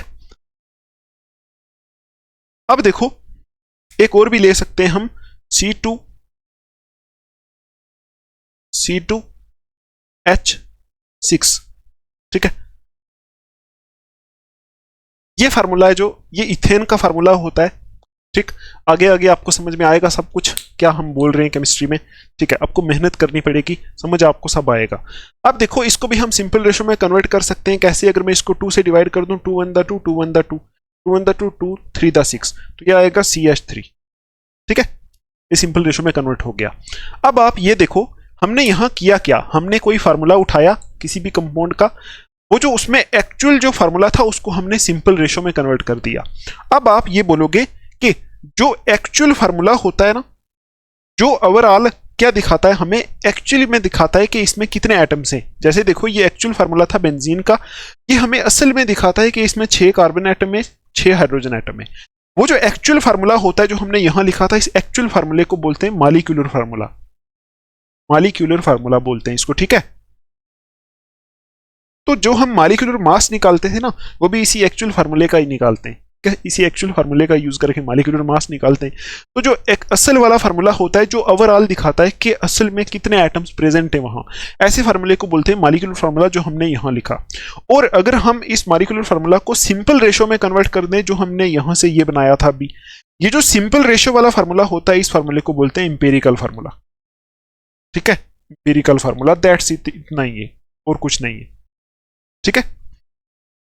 ठीक, आई समझ आपको? इसी तरह ये देखो, ये ग्लूकोज का एक्चुअल फार्मूला है, इसको बोलेंगे मॉलिक्यूलर फार्मूला।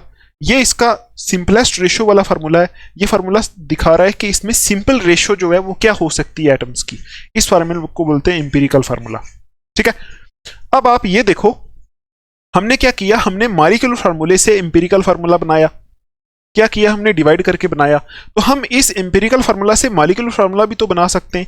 सपोज जैसे हमने C6H6 से अभी फार्मूला बनाया था CH, ये था मॉलिक्यूलर फार्मूला, ये था इंपेरिकल फार्मूला, यही था। तो हमने इसको 6 से डिवाइड करके ये बनाया था। तो अगर मैं इसको 6 से मल्टीपल कर दूं तो ये इंपेरिकल फार्मूला मॉलिक्यूलर फार्मूला में कन्वर्ट हो जाएगा ना। ये इंपेरिकल फार्मूला था, इसको 6 से मल्टीपल कर दूं तो C6H6 हो जाएगा। तो ये आ गया मॉलिक्यूलर फार्मूला, ठीक। तो अगर इस मॉलिक्यूलर फार्मूला को मैं 6 से डिवाइड कर दूं तो 6 कैंसिल होगा, यहां से CH हो जाएगा, ये आ गया इंपेरिकल फार्मूला। तो आपको समझ में आ गया होगा 3 चीजें हैं कि इंपेरिकल फार्मूला होता क्या है, ऐसा फार्मूला जो सिंपल रेशियो ऑफ एटम्स दिखाता है, ठीक है।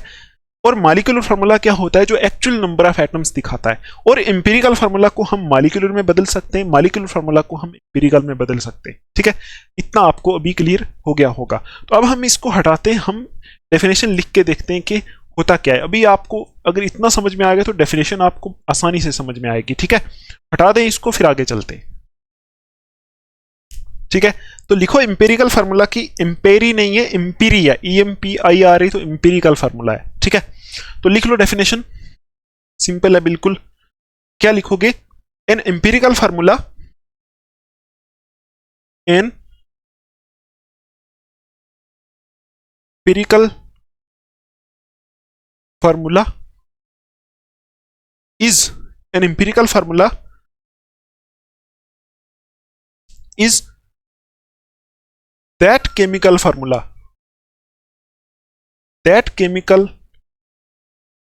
formula जो क्या रिप्रेजेंट करता है, which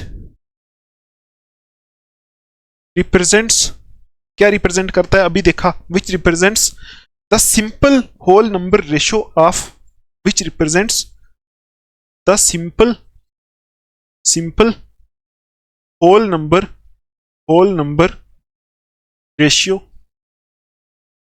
of various elements लिखो या फिर various atoms लिखो, various atoms present in a compound, present in a, ठीक।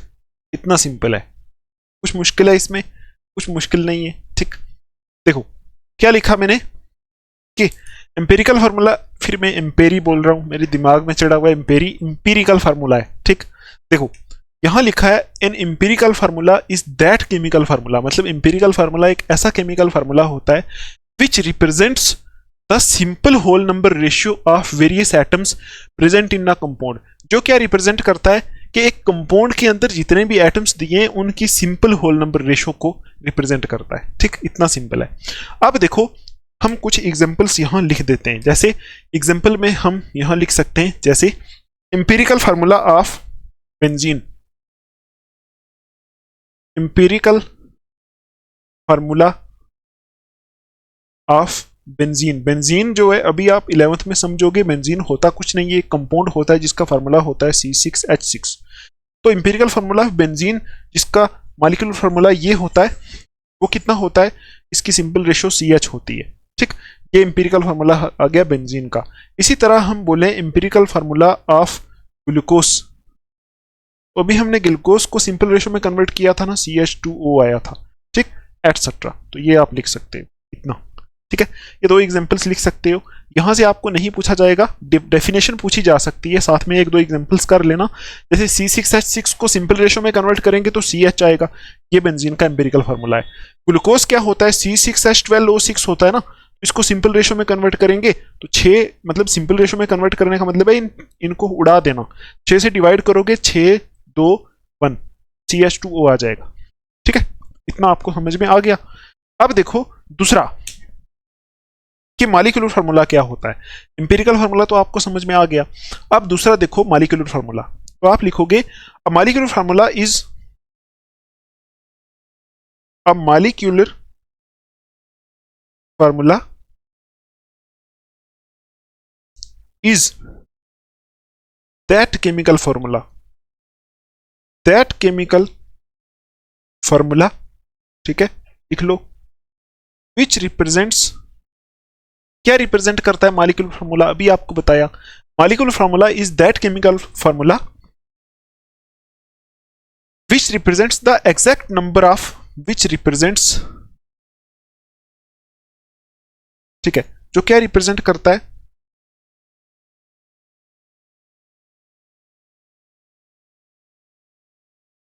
विच रिप्रेजेंट्स द एग्जैक्ट, लिख लो, which represents the exact number of different types of atoms, exact number of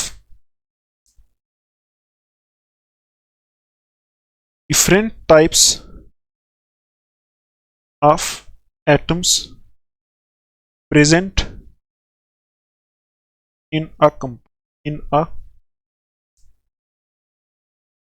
ठीक, ये होता है हमारा मॉलिक्यूलर फार्मूला। ठीक, अभी मैंने आपको बताया था, समझा ही दिया आपको मैंने, तो यहां लिख दिया एक बार मैंने, molecular formula is that chemical formula. Molecular formula एक ऐसा केमिकल फार्मूला होता है which represents the exact number, exact का मतलब है एक्चुअल वाला number, which represents the exact number of different types of atoms present in a compound. जो क्या दिखाता है, जो एग्जैक्ट नंबर दिखाता है डिफरेंट टाइप्स ऑफ एटम्स का, मतलब एक कंपाउंड के अंदर जितने भी एटम्स हैं उनका एग्जैक्ट नंबर जो होता है वो कौन दिखाता है, वो दिखाता है मॉलिक्यूलर फार्मूला। तो एग्जाम्पल में आप लिख सकते हो, ऐसा भी लिख सकते हो कि ये क्या दिखाता है, एक्चुअल नंबर ऑफ एटम्स भी दिखाता है, ऐसा भी बोल सकते हो। ठीक है, ठीक, तो एग्जाम्पल में आप लिख सकते हो, जैसे एग्जाम्पल में लिख सकते हो, जैसे molecular formula of benzene is C6H6। देखो ये एक्चुअल नंबर वाला फार्मूला है ना, जो इसी को हम बोलते हैं मॉलिक्यूलर फार्मूला। तो इसका हमने एम्पिरिकल निकाला था, तो वो सिंपल रेशो वाला था, उसको हमने CH बोल दिया था। दूसरी एग्जांपल लिख सकते हो, मॉलिक्यूलर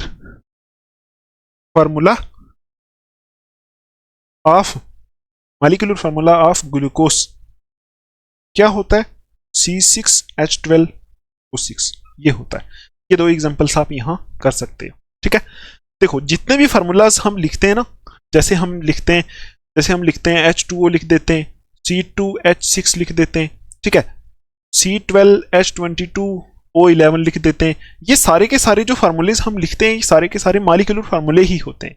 तभी जब हम मास निकालते हैं तो उस मास को हम बोलते हैं मॉलिक्यूलर मास। ठीक, एम्पिरिकल फार्मूला जो है वो हर जगह नहीं यूज हो सकता है, ठीक है, लेकिन किसी किसी केस में हम एटम्स को सिंपल रेशियो में कन्वर्ट कर सकते हैं। ठीक है, तो उस टाइम हम एम्पिरिकल फार्मूला इस्तेमाल कर लेते हैं, लेकिन ये हर किसी केस में नहीं होगा। ठीक, जैसे देखो यहाँ C12H22O11 है, इसको हम सिंपल रेशियो में कन्वर्ट नहीं कर सकते। अगर हम इसको 11 से डिवाइड भी करेंगे तो यहाँ 2 आएगा, यहाँ 12 है, तो फिर 12:2, फिर रेशो खराब हो जाएगी, इसको हम सिंपल रेशो में नहीं कन्वर्ट कर सकते। ठीक है, तो ये हो गया हमारा empirical formula and molecular formula. ठीक है, इसकी डेफिनेशन, दोनों डेफिनेशंस जो है आपको आनी चाहिए और एग्जांपल्स भी आनी चाहिए। अब देखो, एग्जाम में बहुत बार पूछा है relation between empirical formula and molecular formula.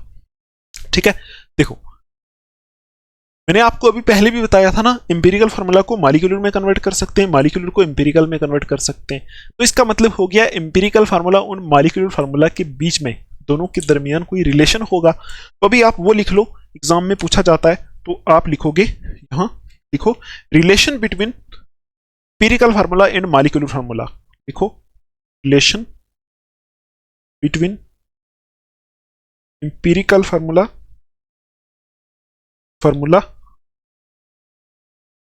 And molecular formula. Empirical formula और मॉलिक्यूलर फार्मूला के बीच में रिलेशन क्या है? ठीक है, तो बिल्कुल सिंपल रिलेशन है। ठीक है, वो रिलेशन आप लिख लो कि आगे भी आपको काम आएगा। Molecular formula is equal to n multiple by empirical formula. ठीक है, मतलब मॉलिक्यूलर फार्मूला जो है वो किसके बराबर होता है? n multiple by empirical formula. मतलब अगर मॉलिक्यूलर फार्मूला हमें चाहिए तो एम्पिरिकल फार्मूला को हम किसी n से मल्टीपल कर लें। ठीक है, तो हमारे पास मॉलिक्यूलर फार्मूला आ जाएगा। तो यहां n क्या होता है? n इज इक्वल टू 1 2 3 हो सकता है। ठीक है, 1 2 3 हो सकता है n। ठीक, और इसकी मैं आपको एग्जांपल देता हूं। जैसे देखो, जैसे मैं बोल रहा हूं आपको C6H6, ये बेंजीन का मॉलिक्यूलर फार्मूला है। अगर मुझे एम्पिरिकल फार्मूला चाहिए तो मैं इनको कैंसिल कर दूंगा, CH आ जाएगा। अब देखो, अगर इस CH ये क्या है, जो ये एम्पिरिकल फार्मूला है, इससे अगर मुझे फिर से मॉलिक्यूलर फार्मूला चाहिए तो मैं क्या करूंगा? मॉलिक्यूलर फार्मूला अगर मुझे चाहिए तो मैं क्या करूंगा? इस एम्पिरिकल फार्मूला को किसी से मल्टीपल करूंगा। तो मॉलिक्यूलर फार्मूला चाहिए ना, इस CH को किस से मल्टीपल करूंगा? किसी नंबर n से मल्टीपल करूंगा। तो आप ये सोच लो यहाँ कि यहाँ हमने 6 से इसको डिवाइड किया था ना, तो अगर हम यहाँ n इज इक्वल टू 6 रखेंगे तो 6 करेंगे तो यहाँ से आ जाएगा C6H6। मतलब अगर मैं एम्पिरिकल फार्मूला को किसी नंबर n से डिवाइड कर, मतलब मल्टीपल कर दूं, एम्पिरिकल फार्मूला को किसी नंबर n से मल्टीपल कर दूं तो मॉलिक्यूलर फार्मूला आ जाता है। और वो n होता क्या है? वो n वही होता है जो ये वाला है, ये होता है। ठीक है, और ये हर किसी केस में डिराइव नहीं होता है, पता नहीं होता है, आपको आगे पता चलेगा। तो इस n को निकालने का एक तरीका होता है, वो मैं आपको बताऊंगा। ये फार्मूला अभी यूज करके हम डिटरमाइन करेंगे एम्पिरिकल फार्मूला, मॉलिक्यूलर फार्मूला, आपको और ज्यादा समझ में आएगा। तो आपको याद रखना है molecular formula is equal to n into empirical formula होता है, जहां n 1 2 3 हो सकता है, 1 से स्टार्ट होता है। ठीक है, अब देखो, ये n अगर हमारे पास ना हो तो हम n को कैसे निकालेंगे? तो n इज इक्वल टू होता क्या है? Molecular mass upon empirical formula मास। Molecular mass upon empirical formula मास। इस n को हम निकाल सकते हैं। कैसे निकाल सकते हैं? अगर हमारे पास मॉलिक्यूलर मास है, उसको हम डिवाइड करेंगे एम्पिरिकल फार्मूला मास से। एम्पिरिकल फार्मूला मास का मतलब हो गया, देखो सपोज ये हमारे पास ये C6H6 हमारे पास मॉलिक्यूलर फार्मूला है, इसका एम्पिरिकल फार्मूला क्या आएगा CH। तो इसका जो मास हम निकालेंगे उसको बोलेंगे मॉलिक्यूलर मास, इसका अगर हम मास निकालेंगे तो उसको बोलेंगे एम्पिरिकल फार्मूला मास।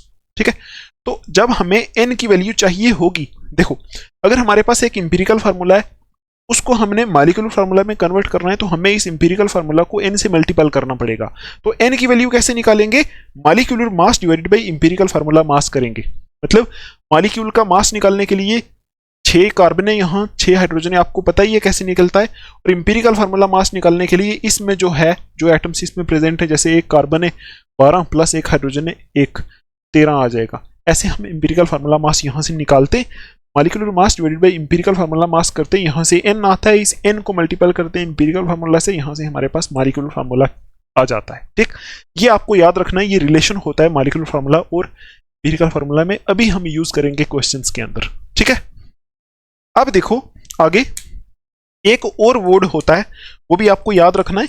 एक तो ये याद रखना है और एक ये चीज याद रखनी है आपको कि मॉलिक्यूलर मास को हम एक और तरीके से भी निकाल सकते हैं, molecular mass is equal to 2 into vapour density. Vapour density ये भी याद रखना। अगर हमारे पास किसी क्वेश्चन के अंदर वेपर डेंसिटी दी हुई है तो उस क्वेश्चन में हम मॉलिक्यूलर मास बहुत आसानी से निकाल सकते हैं 2 इंटू वेपर डेंसिटी करके। ठीक है, समझ में आ रहा है आपको? 2 इंटू वेपर डेंसिटी याद रखना। मॉलिक्यूलर मास निकालने का मतलब है, मॉलिक्यूलर मास निकालने का और भी तरीका है, molecular mass is equal to 2 into vapour density. ठीक है, कहीं आपको मैं क्वेश्चन अभी कराऊंगा, वहां वेपर डेंसिटी दी होगी, उसको 2 से मल्टीपल करेंगे, मॉलिक्यूलर मास आ जाएगा। मॉलिक्यूलर फार्मूला मत बोल देना, ये मॉलिक्यूलर मास है। Molecular mass is equal to 2 into vapour density. ये दोनों रिलेशंस आपको याद रखने, अभी हम इनको यूज करेंगे। ठीक है, आई होप इतना आपको क्लियर हो गया होगा। अभी तक मैंने आपको क्या पढ़ा दिया? परसेंटेज कंपोजिशन सिखा दिया आपको, हर एक एलिमेंट की परसेंटेज निकालना सिखाया। मुझे उम्मीद है समझ में आया होगा। मैंने आपको मॉलिक्यूलर फार्मूला समझा दिया, एम्पिरिकल फार्मूला समझा दिया। मॉलिक्यूलर फार्मूला और एम्पिरिकल फार्मूला में क्या रिलेशन है ये बता दिया। एग्जाम में 1 मार्क्स का क्वेश्चन यहां से बहुत बार पूछा हुआ है। अब हम क्या करेंगे वो बहुत इंपॉर्टेंट है। हर साल एग्जाम में जो हम अब चीज करेंगे ना, वहां से 5 या फिर 4 मार्क्स का क्वेश्चन पूछा जाता है। ठीक है, तो बिल्कुल सिंपल है, मुश्किल नहीं है। ठीक है, तो वो एक्चुअल में कुछ न्यूमेरिकल कैलकुलेशंस होती है जहां हमें परसेंटेज दी होती है। ठीक है, परसेंटेज दी होती है, परसेंटेज का यूज करके हम एम्पिरिकल फार्मूला और मॉलिक्यूलर फार्मूला निकालते हैं। ठीक, और ओवरऑल ये जो परसेंटेज कंपोजिशन, मॉलिक्यूलर फार्मूला और एम्पिरिकल फार्मूला वाला टॉपिक है, ये सारे का सारा कनेक्टेड होता है। ठीक है, परसेंटेज का यूज करके हम एम्पिरिकल और मॉलिक्यूलर फार्मूला निकाल सकते हैं। तो कैसे निकाल सकते हैं, इसको हटाते हैं, फिर वो एक एक करके हम समझते हैं। ठीक है, तो हटा दें इसको, फिर आगे चलते हैं। तो अभी देखो ये क्वेश्चन जो है यहां लिखा हुआ है मैंने, ऐसे क्वेश्चंस एग्जाम में पूछे जाते हैं यहां से। तो देखो ये वही चीज है जो मैं अभी आपको बता रहा था। लिखा हुआ है अ compound contains 4.07% hydrogen, 24.27% carbon and 71.65% chlorine. मतलब एक कोई कंपाउंड है, उसके अंदर परसेंटेज दी हुई है आपको। ठीक है, अब देखो मोलर मास भी दिया हुआ है। ठीक है, बोला हुआ है calculate empirical formula and molecular formula. इस कंपाउंड का एम्पिरिकल फार्मूला और मॉलिक्यूलर फार्मूला निकालो। ठीक, देखो ऐसे क्वेश्चन करने का एक मेथड होता है जो मैं आपको मेथड सिखाऊंगा, और इसके बाद मैं आपको बहुत सारे क्वेश्चंस कराऊंगा ताकि आपको क्लियर हो जाए चीजें। ठीक है, तो ये जो ऐसा क्वेश्चन इस बार नीट में भी पूछा हुआ था। ठीक, और बाकी भी जो एग्जाम्स होते हैं हर किसी एग्जाम में यहां से पूछा जाता है। ठीक है, तो देखो यहां पहले आपको क्या करना है, यहां पहले आपको क्या करना है कि जो दिया हुआ है ना, आपको मैं एक चीज और बता देता हूं। अभी मैंने आपको बताया ना n इज इक्वल टू क्या होता है, molecular mass upon empirical formula mass, ये बताया आपको। तो इस मॉलिक्यूलर मास की जगह ऑप्शनल में आप मोलर मास भी लिख दो। मैंने आपको बोला था ना यहां मोलर मास भी आ सकता है। ठीक है, ठीक, मॉलिक्यूलर मास और मोलर मास एक ही चीज माननी है आपको यहाँ। ठीक है, आप एक काम करो, n is equal to molecular mass upon empirical formula mass लिखने के बजाय आप यहाँ लिख लो molar mass upon empirical formula mass. ठीक है, क्योंकि यहाँ क्वेश्चंस में मोलर मास दिया होता है। ठीक है, तो मोलर मास और मॉलिक्यूलर मास सेम सेम होता है। जैसे अगर मॉलिक्यूलर मास 18 है तो मोलर मास 18 ग्राम होगा, सिर्फ ग्राम का फर्क होता है। ठीक, तो आप यहाँ मोलर मास लिख लो, n is equal to molar mass upon empirical formula mass कर दो। ठीक है, जो अभी मैंने रिलेशन किया था ना वहां, मोलर मास मान एम्पिरिकल फार्मूला मास, ये करना है आपको। ठीक, वो आप लिख लो। अब देखो ये क्वेश्चन जो है इसको हम कैसे सॉल्व करेंगे, ये बहुत इंपॉर्टेंट है। ठीक, तो कैसे करोगे सॉल्व, पहले आपको यहां ये लिख देना है, इसको गिवन कर दो। गिवन कैसे, देखो हाइड्रोजन कितना दिया है, हाइड्रोजन कितना दिया है, हाइड्रोजन दिया है 4.07%। ठीक, दूसरी चीज आप लिख लो और क्या दिया है यहां, कार्बन कितना दिया है, कार्बन दिया है 24.27%। ठीक है, और क्या दिया है, क्लोरीन, तो क्लोरीन लिख लो, क्लोरीन कितना दिया है, क्लोरीन दिया है हमें 71.65%। ये हमने लिख दिया कि ये चीजें हमें दी हैं, और साथ में हमें मोलर मास इस कंपाउंड का दिया है। देखो अगर आप इस क्वेश्चन को पढ़ोगे ना तो ये ओवरऑल एक कंपाउंड की बात हो रही है, उस कंपाउंड के अंदर ये चीजें परसेंटेज में दी हुई है। हमें बताना है इस कंपाउंड का एम्पिरिकल फार्मूला क्या होगा और मॉलिक्यूलर फार्मूला क्या होगा, ये बताना है। ठीक है, तो हमें मोलर मास भी दिया हुआ है, मोलर मास भी हमें दिया हुआ है इसमें, इस कंपाउंड का 98.96 ग्राम। ठीक है, ग्राम पर मोल या फिर ग्राम। तो हमें निकालना क्या है, हमें मॉलिक्यूलर फार्मूला निकालना है और एम्पिरिकल फार्मूला निकालना है। ये दोनों चीजें हमें निकालनी है। ठीक, अब देखो, ऐसे क्वेश्चंस करने का एक बेसिक मेथड होता है, ठीक है। तो जो मेथड होता है उस मेथड में कुछ स्टेप्स होते हैं, जो मैं स्टेप्स आपको एक बार कराऊंगा, उसके बाद आपके दिमाग में बैठ जाएंगे वो। तो देखो कैसे सॉल्व करते हैं इसको। तो सोल्यूशन आप लिख लो, इस क्वेश्चन का सोल्यूशन कैसे सोल्यूशन करते हैं, निकालते हैं इसका। तो इसमें एक फर्स्ट स्टेप आप करो। पहले स्टेप में हम क्या करते हैं, ये जो परसेंटेज हमें दी होती है, इस परसेंटेज को हम ग्राम में कन्वर्ट कर लेते हैं, ठीक है, ये याद रखना। तो लिखो conversion of percentage into grams, conversion of percentage into grams, ये पहला स्टेप होता है, ठीक है। Conversion of percentage in grams, percentage को ग्राम में कन्वर्ट करना है। अब आपको मैं यहां एक शॉर्ट ट्रिक बताता हूं। देखो, जब हमने परसेंटेज वाला पार्ट किया था, हमने वहां 100 का जिक्र किया था ना, 100 का जिक्र, ठीक है। तो यहां भी हम 100 से ही लेंगे। आपको पता है परसेंटेज को हमेशा 100 से ही लेते हैं, ठीक। तो अगर मैं बोलूं कि मेरी जो परसेंटेज है वो हमारे 100 में से, अगर मैं बोलूं 100 में से 80 मार्क्स हैं, तो परसेंटेज कितनी होगी, 80%, ठीक है। इसका मतलब हो गया, अगर मैं 100 मान लूं, परसेंटेज को 100 मान लूं, तो 80% का मतलब क्या है, 80, ठीक। 80% का मतलब क्या है, 80। अगर मैं बोलूं मेरे मार्क्स 100 में से 60 हैं, तो कितने हो जाएंगे, 60%। तो मैं अगर बोलूं मेरे मार्क्स 60% है, तो इसका मतलब कितने मार्क्स हैं, 100 में से 60। तो हमने ओवरऑल 100 मान लेना है, तो 100 में से ये काम करना है। तो यही देखो, आप परसेंटेज को ग्राम में कैसे कन्वर्ट करेंगे। तो उसके लिए आप ये देखोगे, सीधा सीधा यहां लिखो, हाइड्रोजन को H से रिप्रेजेंट करते हैं ना, कार्बन को C से करते हैं, क्लोरीन को Cl से रिप्रेजेंट करते हैं। तो मैंने सीधा सीधा ये लिख दिया कि यहां परसेंटेजेस दी हुई हैं और इनको हमने 100 में से लेना है। तो अगर मैं बोलूं 60%, इसका मतलब 60, 80% इसका मतलब 80, 100 में से अगर लें। तो अब आप ये सोचो 4.04 इन ये जो सारा कुछ है ना, इस सारी चीजों को हमेशा 100 ग्राम से लेना है आपको। जैसे मैंने बोला ना, यहाँ परसेंटेज यहाँ 100 से लेते हैं, तो हमने परसेंटेज में भी पढ़ा 100 पार्ट्स में से लेते हैं। तो आपको इन सब चीज़ों को 100 ग्राम्स में से लेना है। तो अब अगर 100 ग्राम्स में से 4.07% है, तो इसका मतलब कितना हो जाएगा, हाइड्रोजन 4.07 ग्राम हो जाएगा, ठीक। इसी तरह 100 ग्राम्स में से अगर 24.27% है, वही चीज़ है 100 में से अगर 60% है, तो मतलब 80% है, मतलब 80, मतलब वही जो परसेंटेज है वही चीज ग्राम है, वही परसेंटेज वही ग्राम। 60% मतलब 60, 80% मतलब 80।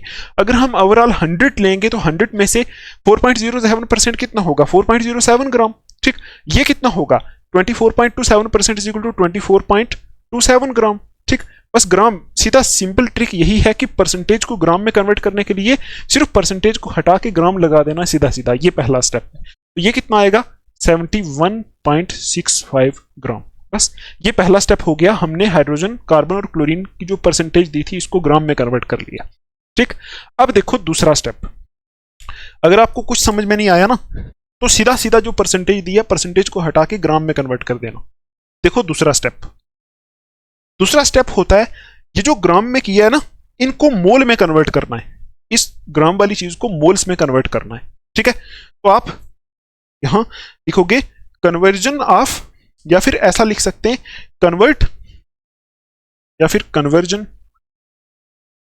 लिख लो, convert gram into number of moles, इनको मोल्स में कन्वर्ट करना है, ठीक।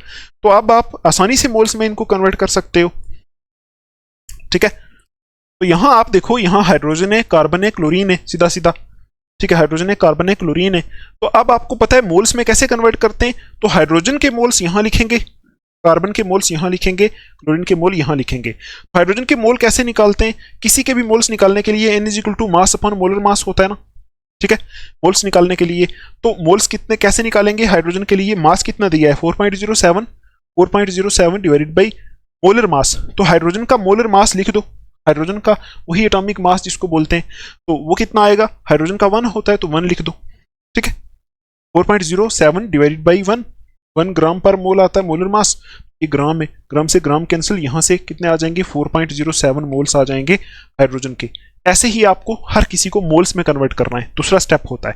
कार्बन के लिए देखो N इज इक्वल टू क्या आएगा, N is equal to mass upon molar mass होता है, तो मास कितना है 24.27 divided by molar mass carbon का कितना होता है 12, ठीक। तो यहां से अगर हम इसको डिवाइड करेंगे तो 2.021 मोल्स आ जाएंगे। इसको अगर हम करेंगे 2.021 मोल्स आ जाएंगे कार्बन के। ठीक, थर्ड क्लोरीन है, इसको भी मोल में कन्वर्ट करना है तो 71 पॉइंट, देखो n is equal to number of moles is equal to mass 71.65 divide by molar mass 35.5 होता है। ठीक है, तो यहां से भी इसके मोल्स आ जाएंगे और क्लोरीन के मोल्स आ जाएंगे हमारे पास 2.021, सेम 2.021। ये हो गया हमारा दूसरा स्टेप। मुझे उम्मीद है आपको समझ में आया होगा। पहले परसेंटेज को ग्राम में कन्वर्ट करना है, फिर ग्राम को नंबर ऑफ मोल्स में कन्वर्ट करना है हर किसी एलिमेंट के लिए, हर किसी एटम के लिए। ठीक है, अब देखो आप तीसरा स्टेप, इतना अगर आपने कर लिया, ठीक है, तो यहां मैं लिख देता हूं अभी थर्ड स्टेप। एक बार आपको ये लॉन्ग मेथड सिखाता हूं, उसके बाद आपको मैं शॉर्ट में बताऊंगा कितना जल्दी जल्दी आप कर सकते हो। थर्ड स्टेप देखो, थर्ड स्टेप होता है डिवाइड, लिख देता हूं मैं यहां, divide each of the mole values. ठीक है, divide each of the mole values by the smallest among them, by the smallest among them. इसका मतलब क्या हो गया, एग्जाम्पल से समझते हैं। ठीक है, देखो ये हमारा थर्ड पॉइंट है जो हमें अप्लाई करना है। ठीक, जो मोल्स यहां आए, देखो एक तो आए 4.07 मोल्स, एक आए 2.021, एक आए 2.021, दोनों ही देखो, एक 4.07, एक 2.021 और क्लोरीन के मोल्स भी 2.021 आए। अगर आपको नहीं दिख रहा 2.021 लिखा हुआ है यहां। ठीक, अब आपको ये बोल रहा है कि अब क्या करो, हाइड्रोजन के लिए, कार्बन के लिए और क्लोरीन के लिए, तीनों के लिए जो मोल्स आए, ठीक है, ये जो मोल्स आए, इन मोल्स में से जिसके मोल सबसे कम आए उनको इन तीनों से डिवाइड कर लो। ये बोल रहा है, क्या बोल रहा है कि तीनों में जो मोल्स हमने निकाले, तीनों मोल्स में से जिसके मोल सबसे कम आए उनको इन तीनों से डिवाइड कर लो। मतलब हाइड्रोजन के मोल्स कितने आए थे, 4.07, और इन तीनों में सबसे कम मोल्स किसके आए, देखो दो के सेम आ रहे हैं, इसके 4 हैं, इसके 2.02 हैं, तो इसके भी 2.02 हैं। ठीक है, तो दोनों ही छोटे हैं, तो 2.021 मतलब स्मॉलेस्ट वैल्यू है। तो क्या बोल रहा है कि तीनों के जो मोल्स है ना, तीनों के मोल्स को जो सबसे छोटी वैल्यू मोल्स की आई उनसे डिवाइड कर लो। मतलब अगर हाइड्रोजन के 4.01 आए तो इसको भी डिवाइड कर लो 2.021 से। ठीक, कार्बन के कितने आए मोल्स, 2.021, रुको थोड़ा सही लिखते हैं इसको। देखो हाइड्रोजन के मोल्स कितने आए, 4.07, इसको भी डिवाइड कर दो सबसे छोटी वैल्यू से। देखो ये आए ना मोल्स, ये मोल्स आए, ये मोल्स, मैं क्या बोल रहा हूं, overall divide each of the mole values by the smallest among them. मतलब जितनी भी मोल वैल्यूज आई सबको किससे डिवाइड करना है, जो इन सब वैल्यूज से सबसे छोटी है उससे तीनों को डिवाइड करना है। तो पहले हाइड्रोजन के कितने मोल आए थे, 4.07, इसको किससे डिवाइड करना है, इन तीनों में से जो सबसे छोटी वैल्यू है। सबसे छोटी वैल्यू 2.021 है, यहाँ दोनों सेम है तो इससे ये छोटी है, इसको मैं डिवाइड करूंगा 2.021 से। ठीक है, कार्बन के मोल्स कितने आए, 2.021, इसको भी मैं किससे डिवाइड करूंगा, उसी से 2.021 से, छोटी वैल्यू 2.021 है ना।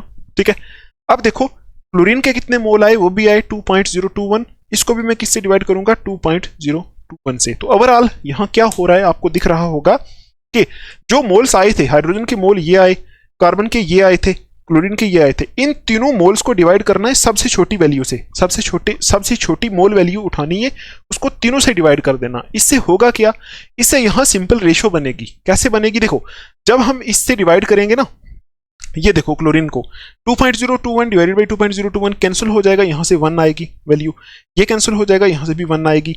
इसको अगर हम अप्रॉक्सीमेटली कैंसिल करें, देखो इसका 0.021 कैंसिल मतलब निगलेक्ट कर दें, राउंड ऑफ कर दें, इसको 0.7 छोड़ दें, तो 2/4 इज इक्वल टू यहां से वैल्यू 2 आएगी। ठीक है, 2 वैल्यू आएगी। देखो अब हाइड्रोजन कार्बन क्लोरीन तीनों की रेशो आ गई 2:1:1। ये करना है आपको, सिंपल रेशो निकालने के लिए आपको क्या करना है, मोल्स को डिवाइड करना है।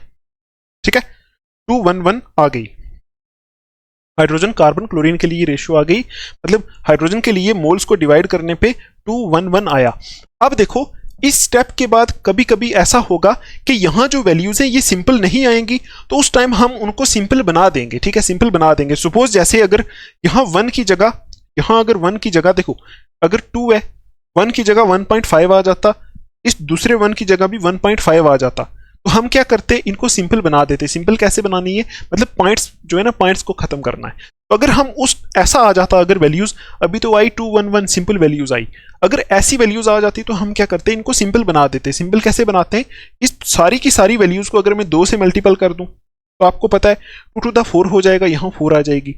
इस 1.5 को 1.5 को 2 से मल्टीपल करेंगे 3 आ जाएगा, 1.5 को 2 से मल्टीपल करेंगे 3 आ जाएगा। अब देखो ये सिंपल वैल्यूज आ गई, पॉइंट्स वाली को हटाना है। मैं क्या बोल रहा हूं, मैं बोल रहा हूं कि पहले तो ऐसे करना है, अगर यहां तक सिंपल वैल्यूज आ गई तो इतना ही काम करना है। अगर यहां सिंपल वैल्यूज नहीं आ रही हैं तो उनको बाद में सिंपल कर लेना है किसी नंबर से मल्टीपल करके। ठीक है, जैसे सपोज अगर यहाँ 2 है तो यहाँ 1.5 आ जाता, तो मैं क्या करता, इनको 2 से मल्टीपल करता, 2 से मल्टीपल करने पे ये सारी की सारी पॉइंट्स खत्म हो जाते। ऐसा ऐसा कर देना है आपको। ये एक और स्टेप है। ठीक है, ये जब हम क्वेश्चंस करेंगे ना वहां आपको मैं और समझाऊंगा। ठीक है, अब देखो, अब फोर्थ स्टेप है। फोर्थ स्टेप होता है राइट, अब क्या करना है, right empirical formula. Empirical formula, अब आपको यहां से इंपिरिकल फार्मूला लिखना है। इंपिरिकल फार्मूला कैसे लिखना है, ठीक, देखो इंपिरिकल फार्मूला कैसे लिखना है, यहां से देखो, हाइड्रोजन कार्बन क्लोरीन तीनों लिख दो। हाइड्रोजन कार्बन क्लोरीन, यही है ना हमारे पास। हाइड्रोजन के नीचे क्या आया 2, यहां 2 लिख दो। कार्बन के नीचे क्या आया 1, यहां 1 लिख दो। क्लोरीन के नीचे क्या आया 1, यहां 1 लिख दो। अब इन्हीं नंबर्स को उठा के इनके साथ लगा दो। ठीक, तो हम पहले कार्बन लिख देते हैं। देखो आपने सुना होगा ऑर्गेनिक कंपाउंड जैसे CH4, ठीक है, 10th में सुना होगा CH4 C2H6, उसमें पहले कार्बन होता है। तो अगर हम यहां पहले कार्बन लिख दें, फिर हाइड्रोजन लिखें, फिर क्लोरीन लिखें, तो ऐसा आएगा, कार्बन के नीचे 1 है, हाइड्रोजन के नीचे क्या है 2 है, ठीक, क्लोरीन के नीचे क्या है 1 है, ऐसा आ रहा है। तो इसको हम ऐसे भी तो लिख सकते हैं, C को 1 से मल्टीपल करेंगे C आएगा, H को 2 से मल्टीपल करेंगे H2 आएगा, Cl को 1 से मल्टीपल करेंगे Cl आएगा। ऐसा बनेगा ना, CH2Cl ऐसा बनेगा। इसको इससे मल्टीपल कर देना है। ठीक, अब देखो ये जो आता है इसी को बोलते हैं इंपिरिकल फार्मूला। ये आ गया हमारा इंपिरिकल फार्मूला। आपको दिख रहा होगा इस फार्मूला के अंदर कुछ सिंपल सिंपल रेशियो दिख रही है आपको। ठीक है, क्या किया हमने, इंपिरिकल फार्मूला निकाल लिया। हमें पूछा भी क्या था ऊपर, ये देखो क्वेश्चन में कि इंपिरिकल फार्मूला निकालो और मॉलिक्यूलर फार्मूला निकालो। तो हमने मोल्स निकाले, मोल्स को आपस में डिवाइड करके जो नंबर आए ना, जो नंबर आए, अगर ये नंबर सिंपल है तो बस यही उठा के लगा दो एलिमेंट्स के साथ, तो वो आ जाएगा इंपिरिकल फार्मूला। अगर ये नंबर सिंपल नहीं है, उनको सिंपल बना के ये नंबर उठा के लगा दो तो आ जाएगा इंपिरिकल फार्मूला। ठीक है, ये नंबर सिंपल आए, इनको उठाया तो सीधा सीधा यहां से इंपिरिकल फार्मूला हमने लिख दिया, आया CH2Cl। ठीक है, ऐसे निकल गया हमारा इंपिरिकल फार्मूला। ठीक, अब आप ये देखो, दूसरा स्टेप हमें क्या करना है, मॉलिक्यूलर फार्मूला निकालना है। तो वो कैसे निकालेंगे, वो जो ही आपको जो मैंने रिलेशन बताया था वही रिलेशन अप्लाई करना है। मैं इन सब को साफ कर देता हूं। अब यहां हम 5th स्टेप देखेंगे। देखो इंपिरिकल फार्मूला निकल गया, अब हम यहां निकालेंगे right molecular formula. Molecular formula कैसे निकलेगा, ठीक, बिल्कुल सिंपल है। आपको अभी रिलेशन बताया था मैंने कि मॉलिक्यूलर फार्मूला किसके बराबर होता है, is equal to n into empirical formula. ये होता है, ये रिलेशन होता है। और n को कैसे निकालते हैं, n इज इक्वल टू कैसे निकालते हैं, मोलर मास या फिर molecular mass divided by empirical formula mass, ऐसे निकालते हैं। ठीक, वही रिलेशन जो मैंने आपको बताया था। अब आप क्या करो, यहां से n की वैल्यू निकालो। तो n की वैल्यू जो निकलेगी उसको इस इंपिरिकल फार्मूला से मल्टीपल करेंगे तो मॉलिक्यूलर फार्मूला आ जाएगा। ठीक, तो n की वैल्यू कैसे निकलेगी, n is equal to molar mass यहां कितना दिया हुआ है, देखो दिया हुआ है आपको 98.96, ठीक है, ग्राम। ठीक है, divided by empirical formula mass कैसे निकालोगे, जो इंपिरिकल फार्मूला आया इसका मास, बस और कुछ नहीं। इसका मास कैसे निकलेगा, कार्बन का होता है 12, हाइड्रोजन का 2, हाइड्रोजन 2, एक क्लोरीन का 35.5, यही होता है। इसको आप प्लस करो तो 12 कुछ ऐसे होगा, ये 35.5 प्लस 14 ऐसे आएगा, आप निकाल लेना। ठीक, 5 5 4 9 3 1 4, ये आएगा 49.5 आ जाएगा। ठीक है, तो यहां से इंपीरिकल फार्मूला जो है ना, इंपीरिकल फार्मूला जो ये निकला, इसका मास निकाला हमने तो 49.5 ग्राम आ गया, और इसी को बोलते हैं इंपीरिकल फार्मूला मास। तो जो n इज इक्वल टू होता है molar mass upon empirical formula मास, इंपीरिकल फार्मूला मास आया 49.5, ये आया। ठीक है, अब आप ये देखो कि यहां से n की वैल्यू निकल सकती है, molar mass divided by empirical formula मास लिख दिया हमने। तो अगर हम इसको क्या करें, इसको हम राउंड ऑफ कर दें तो n की वैल्यू कुछ यहां से ऐसे निकलेगी, ये 1 2 पे ये उड़ जाएगा पूरा। अगर आप मल्टीपल डिवाइड करोगे ना इसको तो ये 2 पे उड़ जाएगा। ठीक, 2 पे उड़ जाएगा कुछ नियरली। तो यहां से n की वैल्यू आती है 2। ये देखो हमने n की वैल्यू निकाल ली। अब आप मॉलिक्यूलर फार्मूला आराम से निकाल सकते हो। क्या होता है, molecular formula is equal to n multiple by empirical formula. Empirical formula क्या है, CH2Cl, ये इंपीरिकल फार्मूला है। ठीक है, और n की वैल्यू आई 2। अब इस 2 को आप मल्टीपल कर दो इससे, तो आ जाएगा मॉलिक्यूलर फार्मूला। अब देखो 2 को मल्टीपल करेंगे C से तो कार्बन कितना हो जाएगा C2, 2 को मल्टीपल करेंगे H2 से तो हाइड्रोजन कितना हो जाएगा 2 to the 4 H4, और इस 2 को मल्टीपल करेंगे Cl से तो कितना आ जाएगा Cl2। तो बस ये C2H4Cl2 ये आ गया इस कंपाउंड का मॉलिक्यूलर फार्मूला। ठीक है, मुझे उम्मीद है आपको इतना क्लियर हुआ होगा। C2H4Cl2 molecular formula, CH2Cl empirical formula. आप खुद ही चेक कर लो, ये सिंपल फार्मूला है। अगर आप इसको 2 से डिवाइड कर दो तो CH2Cl आ जाएगा, CH2Cl ये इसका इंपीरिकल फार्मूला, ये मॉलिक्यूलर फार्मूला। देखो मैं बोल रहा हूँ, कुछ आवाज़ें अलग से आ रही हैं, मतलब कि मेरी आवाज़ कुछ वर्ड मेरे क्लियर प्रोनाउंस नहीं हो रहे। ठीक है, तो वो थोड़ा कभी कभी नींद आ जाती है तो इसलिए। ठीक, तो देखो मैंने समझाने की बहुत कोशिश की कि आपने इंपीरिकल फार्मूला और मॉलिक्यूलर फार्मूला कैसे निकालना है। ठीक है, तो आपको याद रखना है, देखो कैसे निकाला हमने। 5th स्टेप में मॉलिक्यूलर फार्मूला निकाला। मॉलिक्यूलर फार्मूला निकालने के लिए हमेशा हमारे पास मोलर मास होना चाहिए। ठीक है, मोलर मास होना चाहिए, डिवाइडेड बाय इंपीरिकल फार्मूला मास करेंगे, n निकलेगा, यहां से n को इससे मल्टीपल करेंगे तो मॉलिक्यूलर फार्मूला हमारा निकल जाएगा। इस चीज को आप 5 बार प्रैक्टिस करो, उसके बाद अभी मैं जो आपको क्वेश्चंस कराऊंगा वो क्वेश्चंस आपको सॉल्व करने। ठीक है, तो देखो एक बार रिवाइज करते हैं।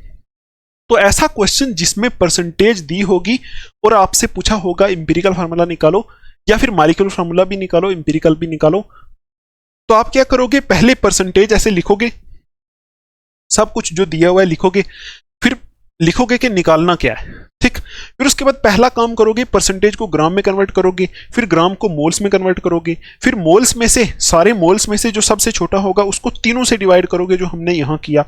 यहाँ अगर सिंपल आ गया तो उसी को उठा के उसी का इंपीरिकल फार्मूला बना दोगे, अगर सिंपल ना आया तो इसको सिंपल करके बना दोगे।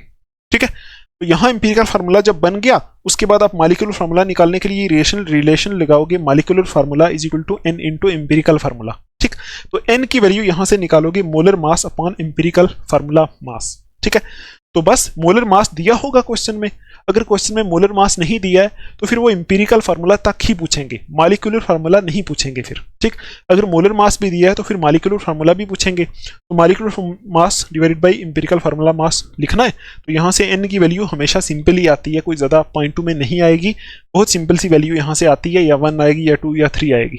ठीक, तो बस 2 इंटू ये कर दिया तो निकल गया है मॉलिक्यूलर फार्मूला। तो मुझे उम्मीद है आपको ये निकालना अब आ गया होगा। अभी हम कुछ क्वेश्चंस देखते हैं, वहां से मैं आपको होमवर्क भी दूंगा। ठीक है, तो इसको हटा दें, फिर लिख लो आप अच्छे से। ठीक है, फिर देखते हैं आगे। तो अभी देखो आप, कुछ क्वेश्चंस हम सॉल्व करते हैं जिसमें परसेंटेज कंपोजिशन वाला भी कंसेप्ट लगता है। ठीक है, वो भी लगा देते हैं साथ में, और साथ में ये कैलकुलेशन वाला भी हम लगा देते हैं। ठीक, तो ये पहला क्वेश्चन जो होगा ये आपको सॉल्व करना है। ठीक है, तो देखो ये आप खुद मेरे साथ सॉल्व करो, कुछ भी नहीं है, यहाँ परसेंटेज कंपोजिशन निकालनी है। तो बोला गया है 6.48 gram of a simple of a compound, मतलब एक कंपाउंड दिया है, मैं यहाँ लिख देता हूँ, देखो सॉल्व कराता हूँ आपको। एक कंपाउंड दिया है जिसका वजन दिया है 0.48 ग्राम, 0.48 ग्राम कंपाउंड है। ठीक है, मतलब पूरा कंपाउंड एक दिया है जो पूरे का पूरा कितना है, 0.48 ग्राम है। ठीक है, कंटेनिंग बोरोन एंड ऑक्सीजन। इसमें है क्या क्या चीजें, इसमें है क्या क्या चीजें, बोरोन एंड ऑक्सीजन है। ठीक है, दो इसमें चीजें हैं, बोरोन है और ऑक्सीजन है, 2 एलिमेंट्स हैं इसमें। ठीक है, और यहां 0.192 ग्राम बोरोन है। बोरोन कितना दिया है, 0.192 ग्राम बोरॉन दिया हुआ है और ऑक्सीजन इस कंपाउंड में कितना दिया हुआ है 0.288 ऑक्सीजन दिया हुआ है 0.288 ग्राम ये ऑक्सीजन दिया हुआ है। अब देखो पूछा क्या है, what will be the percentage composition of the compound, compound की परसेंटेज कंपोजिशन क्या होगी। देखो ओवरऑल पूरा कंपाउंड है, उसमें एलिमेंट्स कितने, बोरॉन और ऑक्सीजन, यही दोनों में, ठीक है। तो ओवरऑल कंपाउंड का मास भी दिया हुआ है, बोरॉन का मास भी, ऑक्सीजन का मास भी दिया हुआ है। कंपाउंड की परसेंटेज कंपोजिशन निकालनी है, मतलब उसमें बोरॉन कितने परसेंट है, ऑक्सीजन कितने परसेंट है, ये निकालना है। तो बिल्कुल सिंपल है, इसमें पहला ऐसे लिखोगे परसेंटेज ऑफ बोरॉन, बोरॉन कितने परसेंट होगा। आपको पता है परसेंटेज निकालने का क्या फॉर्मूला होता है, जो मास होता है किसी एलिमेंट का वो डिवाइडेड बाई टोटल मास, ठीक है, बस डिवाइडेड बाई टोटल मास या फिर मोलर मास। तो आपको पता है इस कंपाउंड का पूरा मास इतना दिया हुआ है 0.48 ग्राम पूरा मास दिया हुआ है। बोरॉन की परसेंटेज निकालने के लिए इस बोरॉन का मास उठा के यहाँ लिखना है 0.192 मल्टीपल बाई 100 कर देना है। देखो ये वही बात हो गई जैसे हम मार्क्स लेके आते हैं ना एग्जाम में, हम बोलते हैं कि 500 में से हमारे मार्क्स आ गए 400, तो बताओ कितनी परसेंटेज है। तो हम वही करते हैं, टोटल मार्क्स टोटल वाले लिखते हैं, डिवाइडेड मतलब ऐसा बोलो जितने मार्क्स आते हैं उनको ऊपर लिखते हैं, डिवाइडेड बाई टोटल मार्क्स लिखते हैं, मल्टीपल बाई 100 करते हैं, तो यहां से हमें मिल जाती है ना परसेंटेज, ठीक है। 80% आ गई है, 80%। तो बस सेम वही चीज है, टोटल मास कंपाउंड का इतना दिया हुआ है, इसका भी मास दिया हुआ है, तो परसेंटेज बोरॉन की कितनी निकलेगी, जितना मास इसका दिया हुआ है वो यहाँ लिखना है, डिवाइडेड बाई टोटल मास यहाँ लिखना है, मल्टीपल बाई 100 कर लेना, यहाँ से इसकी परसेंटेज आएगी। और परसेंटेज ऑफ ऑक्सीजन, दूसरा एलिमेंट यहाँ ऑक्सीजन है, उसकी कितनी आएगी, इसका मास कितना है 0.288 डिवाइडेड बाई टोटल मास कितना है 0.48 मल्टीपल बाई 100 करेंगे, तो यहाँ से आ जाएगी ऑक्सीजन की परसेंटेज। तो मैं एक बार निकाल लेता हूँ, आप भी कोशिश करो, कितना आएगा 0.192 डिवाइडेड बाई 0.48 मल्टीपल बाई, तो यहां से आ जाएगा बोरॉन आ जाएगा 40%। अगर ये 40% है तो दूसरा आपको निकालने की भी जरूरत नहीं है, दूसरा 40 पूरा टोटल 100% होता है, उसमें से 40% ये है, तो बाकी बच्चे का कितना 60%, तो यहाँ 60 आएगा और कुछ नहीं। आप निकाल के भी देख सकते हो, 0.288 डिवाइडेड बाई 0.48, ठीक है, मल्टीपल बाई 100, तो यहाँ से आएगा 60, क्योंकि मैंने आपको पहले ही बताया परसेंटेज होती है टोटल 100 से, अगर एक की 40% आ गई तो दूसरी चीज की उसमें तो 60 ही होगी ना, तभी टोटल 100 हो जाएगा, ठीक। ऐसे करके आप निकाल सकते हो। इसका आंसर होगा 40% 60% वाला option, B option. B option देखो 40% एंड 60% बोरॉन एंड ऑक्सीजन, तो बोरॉन कितना 40%, ऑक्सीजन कितना 60%, आगे रिस्पेक्टिवली का मतलब है 40% फॉर बोरॉन और 60% फॉर ऑक्सीजन, ठीक है। ये क्वेश्चन मुझे उम्मीद है आपको क्लियर हुआ होगा। अब हम देखते हैं नेक्स्ट क्वेश्चन, ठीक है। नेक्स्ट देखने से पहले हम इसको पहले यहां से हटा देते हैं, ठीक। तो नेक्स्ट क्वेश्चन हमारा ये रहेगा, ठीक है। देखो यहां ये वैसा ही क्वेश्चन है, यहां पूछा क्या है, देखो compound of magnesium contains, percentage दी है 21.9% magnesium, 27.8% phosphorus and 50.3% oxygen. What will be the simplest formula for the compound. Simplest formula कौन सा होता है, इंपीरिकल फार्मूला, जो सिंपल रेशो शो करता है, मतलब हमें इसका इंपीरिकल फार्मूला निकालना है, ठीक। तो कुछ भी नहीं करना आपको, क्या करना है इसमें, तो क्या करना है, देखो पहले आपको लिख लेना है कौन सी चीज कितने परसेंट दी है। तो मैं आपको ट्रिक बताता हूं सिंपल इसकी, 21.9% मैग्नीशियम दिया हुआ है, तो मैग्नीशियम का सिंबल लिखो, कितना दिया है 21.9% मैग्नीशियम दिया हुआ है। इसको मैग्नीशियम पढ़ते हैं लेकिन हम बोल देते हैं मैग्नीशियम, ठीक, मैग्नीशियम होता है। दूसरा जो है 27.8% फास्फोरस दिया हुआ है, फास्फोरस पी होता है, 27.8% फास्फोरस है, ठीक है। 50.3% ऑक्सीजन दिया हुआ है, तीसरा दिया हुआ है ऑक्सीजन 50.3%। अब आपको यहां से इसका सिंपल फार्मूला निकालना है। सिंपल फार्मूले का मतलब है इंपीरिकल फार्मूला निकालना है, क्योंकि इंपीरिकल में ही हमने देखा था सिंपल रेशो शो करता है वो, ठीक। तो अब आपको क्या करना है, पहला स्टेप यहां ही सब कुछ अप्लाई कर देते हैं। देखो पहला स्टेप करना है, इस परसेंटेज को ग्राम में कन्वर्ट करना है, तो क्या आएगा यहाँ 21.9 ग्राम, बस परसेंटेज को हटा के ग्राम लिख दो, यहाँ आएगा 27.8 ग्राम। ये एक बार चेक कर लेना है आपने कि परसेंटेज जो आपने लिखी है वो सही लिखी है आपने या नहीं, ऐसा ना हो आप लिखने में गलत कर दो। ठीक है, 27.8 और 50.3 21.9 यही है ना। तो इसको ग्राम में कैसे कन्वर्ट करेंगे, सीधा 50.3 ग्राम लिख देंगे, इतना ये करना है। दूसरे स्टेप में क्या करना है आपको, यहां से नंबर ऑफ मोल्स निकालने हैं। तो इसके मोल्स कैसे निकलेंगे, देखो मोल्स कैसे निकलेंगे, मोल्स यहां मैं लिख देता हूं फिर से, मैग्नीशियम, फास्फोरस, ऑक्सीजन।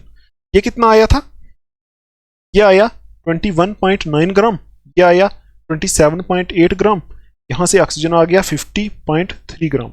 यहां से मोल्स निकाल सकते हो तीनों के आगे, n इज इक्वल टू होता है मोल्स, तो n इज इक्वल टू तीनों के मोल्स निकाल लो। मोल्स इज इक्वल टू क्या होता है, मास अपॉन मोलर मास। तो मास कितना दिया है इसका 21.9 divided by molar mass. Magnesium का कितना होता है, sodium 11 atomic number, 12 atomic number magnesium का होता है, तो इसका एटॉमिक मास या फिर इसका मोलर मास जिसको हम बोल देंगे एटॉमिक मास 24U होगा ना। मैग्नीशियम का एटॉमिक नंबर 12 होता है ना, एटॉमिक नंबर इसका 12 होता है, तो आपको बताया था 12 है, तो इवन है तो इसका डबल आ जाएगा, इसका एटॉमिक मास AMU में आएगा, AMU को हटा के ग्राम लगा देंगे तो मोलर मास आ जाएगा, ठीक है। तो 21.9 डिवाइडेड बाई 24 आ जाएगा इसका मोल्स ऐसे। फास्फोरस 15 होता है, ठीक है, तो फास्फोरस 15 है, तो आपको मैं रिवाइज करा देता हूं। फास्फोरस अगर एटॉमिक नंबर 15 है तो आड है, तो 15 का डबल करेंगे 30 + 1 करेंगे तो इसका मोलर मास आ जाएगा 31। तो यहां दिया हुआ है 27.8 डिवाइडेड बाई 31, ये आ जाएंगे यहां से मोल्स इसके। ऑक्सीजन कितना दिया हुआ है 50.3 है, 50.3 डिवाइडेड बाई ऑक्सीजन का मोलर मास क्या होता है 16 होता है। बस इनको करो तो यहां से मोल्स निकल जाएंगे। कुछ भी नहीं किया मैंने, moles is equal to mass upon molar mass किया, जो मास दिया था उसको ऊपर लिखा है, नीचे इनका मोलर मास लिख दिया है, ठीक। तो अब आप यहां से मोल्स निकालोगे, तो ये कैलकुलेशन थोड़ी सी मुश्किल होती है यहाँ, तो इतनी मुश्किल आपको एग्जाम में नहीं पूछी जाएगी, तो यहाँ आप कैलकुलेटर यूज करके निकाल सकते हो या फिर खुद निकाल सकते हो।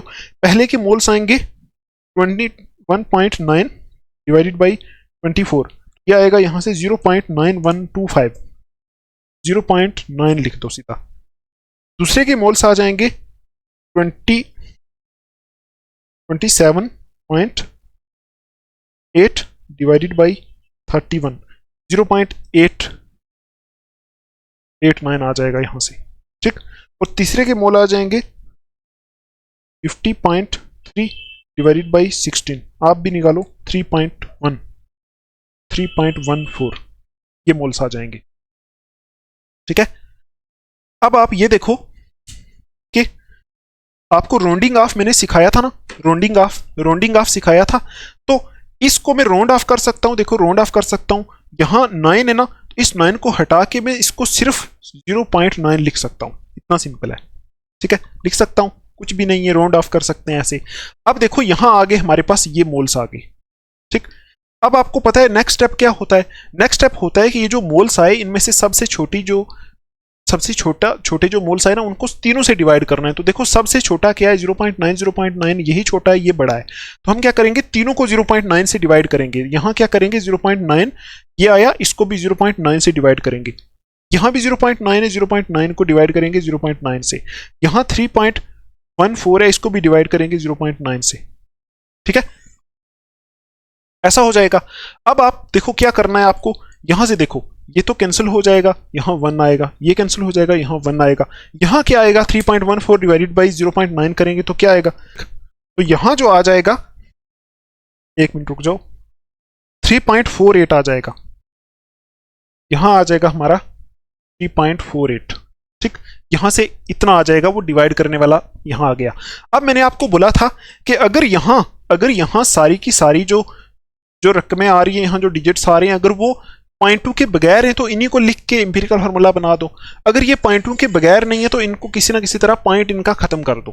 तो अगर आप ये देखो इस 3.48 को मैं क्या 3.5 लिख सकता हूं, राउंडिंग ऑफ वाला टॉपिक मैंने आपको पढ़ाया था ना, 3.48 को हम 3.5 लिख सकते हैं ना, इस 8 को हटा दें, ये 5 से बड़ा है, अगर 5 से बड़ा यहां से डिजिट हटता है तो यहां 4 वाला 5 बन जाता है, तो इसको हम 3.5 लिख सकते हैं, 3.5 लिख सकते हैं इसको, ठीक है, लिख सकते हैं। फिर भी ये 0.2 में इन पॉइंट्स को हमें हटाना है। तो अब आप ये सोचो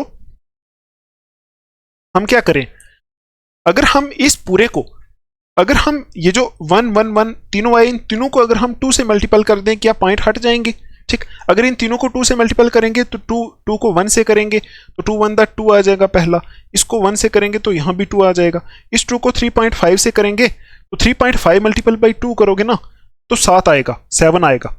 ठीक, तो अब आप देखो हमने सिंपल बना दिए है। ठीक, हमारे पास पॉइंट्स में आया था तो ये स्टेप हमने यहां लगा के इसको सिंपल बना दिया है। ठीक, अब आप ये देखो कि एम जी, यहां देखो एम जी, पी और ओ ये तीनों है हमारे पास। एम जी के नीचे 2 आया, पी के नीचे 2 आया, ओ के नीचे 7 आया। ठीक है, ये आया। अब आप ऑप्शन चेक करो, ऑप्शन चेक करो, देखो एम जी के नीचे 2 है ना। ठीक है, आपको अगर पता ना चले कि पहले एम जी लिखना है या पहले पी लिखना है तो आप ऑप्शन चेक कर सकते हो। ऑप्शन में देखो एम जी पहले है, पी उसके बाद है, ओ उसके बाद है, तो आप यहां से लिखोगे एम जी कितना है 2, पी कितना है एम जी 2, पी 2, ओ कितना है 7। बस यही देखो एम जी 2, पी 2, ओ 7 है कहीं, M G 2, P 2, O 7, A option इसका करेक्ट होगा। ठीक, तो ये पॉइंट मैंने आपको पहले भी बोला था कि इसको सिंपल करने के लिए आप किसी भी नंबर से इसको डिवाइड करो, बस पॉइंट खत्म होना चाहिए। ठीक, और बीच में राउंडिंग ऑफ वाला कंसेप्ट जो मैंने आपको पढ़ाया था पहले, वो तो आपको लगाना ही है कहीं कहीं, उससे आसानी हो जाएगी। ठीक, जैसे देखो 0.89 को 0.9 लिखा जा सकता है, 3.14 को यहां से 3.4 कुछ आया था उसको 3.5 लिखा जा सकता है। तो ये कैसे होता है ये सब कुछ मैंने कराया है आपको। ठीक है, ये कंसेप्ट्स आपको मैंने सब समझाए। तो यहां से देखो इसका एम्पिरिकल फार्मूला आ गया Mg2P2O7। मुझे उम्मीद है आप इसको अभी निकाल लोगे। वही कंसेप्ट हमने लगाया है, पहले परसेंटेज को हमने ग्राम में कन्वर्ट किया है, फिर ग्राम को मोल्स में कन्वर्ट किया है, ये मोल्स आ गए, फिर मोल्स में से जो सबसे छोटा था उसको उठा के तीनों से डिवाइड कर लिया। ये जो रेशो आई यहाँ, ये 1:1:2, इनमें पॉइंट्स था, पॉइंट्स को हटा दिया। अगर यहाँ पॉइंट ना हो तो सीधा यही उठा के लिख देना है, पॉइंट हो तो किसी नंबर से मल्टीपल करके पॉइंट को हटाना है, तो बस जो आएगा उससे इंपेरिकल फार्मूला बना देना है। अब देखो यहाँ हमें मोलर मास नहीं दिया हुआ है क्वेश्चन के अंदर, तो हम इसका मॉलिक्यूलर फार्मूला नहीं निकाल सकते। अगर आपसे कोई बोल दे कि अब इसका मॉलिक्यूलर फार्मूला निकालो तो वो नहीं निकाल सकते। क्यों? क्योंकि अगर क्वेश्चन के अंदर हमें मोलर मास दिया होता, जिस कंपाउंड की हमें परसेंटेज दी है, अगर इसका मोलर मास दिया होता तो हम molar mass divided by empirical formula mass करके एन निकाल के उसको इससे मल्टीपल करके मॉलिक्यूलर फार्मूला निकाल लेते, लेकिन अभी हम नहीं निकाल सकते क्योंकि यहाँ पूछा ही नहीं है। ठीक, तो आई होप आपको ये क्वेश्चन समझ में आया होगा। ठीक है, तो इसको हटा देते हैं, फिर नेक्स्ट क्वेश्चन पे चलते हैं। तो देखो नेक्स्ट क्वेश्चन कौन सा है, ये वाला। ठीक है, देखो यहां ऐसा क्वेश्चन इस बार नीट में पूछा था। देखो, a compound contains 2 elements X and Y. एक कंपाउंड है जिसमें 2 एलिमेंट्स है एक्स और वाई, और दोनों की रेशो 50% है, मतलब दोनों ही 50-50% है। एटॉमिक मास ऑफ एक्स 20 है, एटॉमिक मास ऑफ वाई 40 है। What can be it's simplest formula? इनका सिंपलेस्ट फार्मूला क्या होगा? ये क्वेश्चन में आपको थोड़ा सा हिंट दे देता हूं, कुछ भी नहीं है। एक कंपाउंड है हमारे पास, एक्स और वाई कंपाउंड है। ठीक, इसमें एक्स दिया हुआ है 50%, इसी कंपाउंड में वाई दिया हुआ है 50%। ठीक है, ठीक है, और दोनों ही कंपाउंड जो है, दोनों ही जो एटम्स हैं, देखो इसमें एक्स एटम 50%, वाई एटम 50% दिया है। दोनों ही एटम्स के एटॉमिक मास हमें दिए हुए हैं, एक का 20, एक का 40। इसका एटॉमिक मास हमें 20 दिया है, इसका एटॉमिक मास हमें 40 दिया है। तो हमें इसका सिंपलेस्ट फार्मूला निकालना है, मतलब इंपेरिकल फार्मूला निकालना है। तो कुछ भी नहीं, क्या करोगे, पहले एक्स और वाई हमारे पास एटम्स इसके हैं, ये 50% है तो ये भी 50% है। पहला स्टेप होता है इसको ग्राम में कन्वर्ट करना है, तो कैसे करेंगे? 50% मतलब 50 ग्राम, दैट्स इट, 50 ग्राम। दूसरा स्टेप होता है जो ग्राम में कन्वर्ट किया इसके मोल्स निकालने हैं, तो मोल्स इज इक्वल टू क्या होता है? N is equal to mass 50 है divided by atomic mass. Atomic mass X का कितना है? 20। यहां से इसके मोल्स आ जाएंगे। इसके मोल्स कैसे निकालोगे? मास 50 है डिवाइडेड बाई एटॉमिक मास 40 है, तो यहां से ये 0 0 कैंसिल होगा, 0 0 कैंसिल हो जाएगा। यहां से आ जाएंगे इसके मोल्स, यहां से आ जाएंगे इसके मोल्स। ठीक है, तो 5/2 करोगे, 5 डिवाइडेड बाई 2 करोगे तो 2.5 मोल आ जाएंगे इसके, 2.5। नीचे 5/4 करोगे, 5 डिवाइडेड बाई 4 करोगे तो 1.25 मोल्स आ जाएंगे इसके। ठीक, ठीक है, अब देखो इतना हो गया। अब आपको पता है नेक्स्ट स्टेप में क्या करना है, जो दोनों मोल्स आए इनमें से जो छोटा है दोनों मोल्स में से जो छोटा है उसको दोनों से डिवाइड करना है। तो छोटा 1.25 है ना, तो ऊपर 2.5 है, इसको भी 1.25 से डिवाइड करेंगे, नीचे 1.25 है, इसको भी 1.25 से डिवाइड करेंगे। तो ये कैंसिल होकर यहाँ से 1 आ जाएगा, ये कैंसिल होगा तो यहाँ से 2 पे ये कैंसिल होगा, 2 आएगा। तो x और y लिखो, x के नीचे 2 लिखो, y के नीचे 1 लिखो, x2y1 आ जाएगा इसका आंसर। x2y, देखो x2y है कहीं तो बी ऑप्शन करेक्ट हो जाएगा। देखो इतना सिंपल है, कुछ मुश्किल नहीं है, ठीक। वही कंसेप्ट मैंने लगाया तो हो गया हमारा क्वेश्चन। नेक्स्ट देखो, अच्छा ये देखो, the empirical formula of a compound is CH2O2, what would be it's molecular formula, इसका मॉलिक्यूलर फार्मूला क्या होगा। तो ऐसा क्वेश्चन सिर्फ ऑप्शन देख के ही हो सकता है। तो इंपिरिकल फार्मूला इस क्वेश्चन में दिया हुआ है, इंपिरिकल फार्मूला कितना दिया हुआ है, CH2O2, CH2O2, ठीक। अब आप बोलोगे नहीं यहां आपने 2 1 को डायरेक्ट क्यों लिख दिया इस क्वेश्चन में। तो 2 1 को डायरेक्ट इसलिए लिखा क्योंकि ये सिंपल आ गए थे पहले ही, अगर ये सिंपल ना आती तो मैं इनको सिंपल बना लेता किसी नंबर से मल्टीपल करके, ठीक।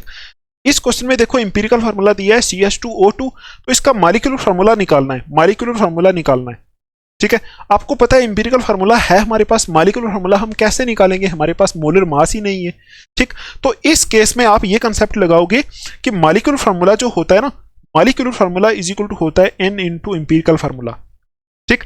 और n की वैल्यू क्या होती है, 1 2 3 ऐसे होती है, होल नंबर्स, ठीक। तो अब आप ऑप्शन चेक करके पहले यहां n की वैल्यू 1 पुट करो n की जगह, ठीक है। देखो molecular formula is equal to empirical formula क्या है, CH2O2 ये है ना। तो n की वैल्यू अगर हम 1 पुट करें तो 1 इंटू ये करेंगे तो CH2O2, देखो CH2O2 कहीं ऑप्शन है, CH2O2 कहीं ऑप्शन नहीं है। फिर 1 के बाद 2 आता है तो 2 पुट करके देखो, तो यहां n की वैल्यू 2 पुट करो तो क्या आएगा, C2H4O4, C2H2 to the 4, O कितना आएगा, O4। देखो 2 पुट करने के बाद CH2 2 पुट करेंगे ना तो आएगा कितना, C2H4O4। क्या ये ऑप्शन है, तो देखो C2H2O4 है कहीं, C2H2O4 बी ऑप्शन, देखो बी ऑप्शन आ रहा है ना। तो ऐसे क्वेश्चंस में आप ऑप्शन देख के n की 1 पुट करो पहले वैल्यू, अगर ऑप्शन ठीक है, नहीं ठीक है तो उसको टिक कर लो, नहीं तो फिर 2 पुट कर लो n की वैल्यू, यहां भी ठीक नहीं है फिर n की वैल्यू 3 पुट कर लो यहां n में। तो इंपिरिकल फार्मूला से इसकी मल्टीप्लीकेशन कर दो, n 1 2 3 करो, मॉलिक्यूलर फार्मूला निकल जाएगा। तो बी ऑप्शन इसका करेक्ट है, n इक्वल टू 2 पे यहां आ गया, ठीक। ये क्वेश्चन आप ऐसे सॉल्व करोगे। नेक्स्ट देखते हैं, ये देखो, a gas has molecular formula,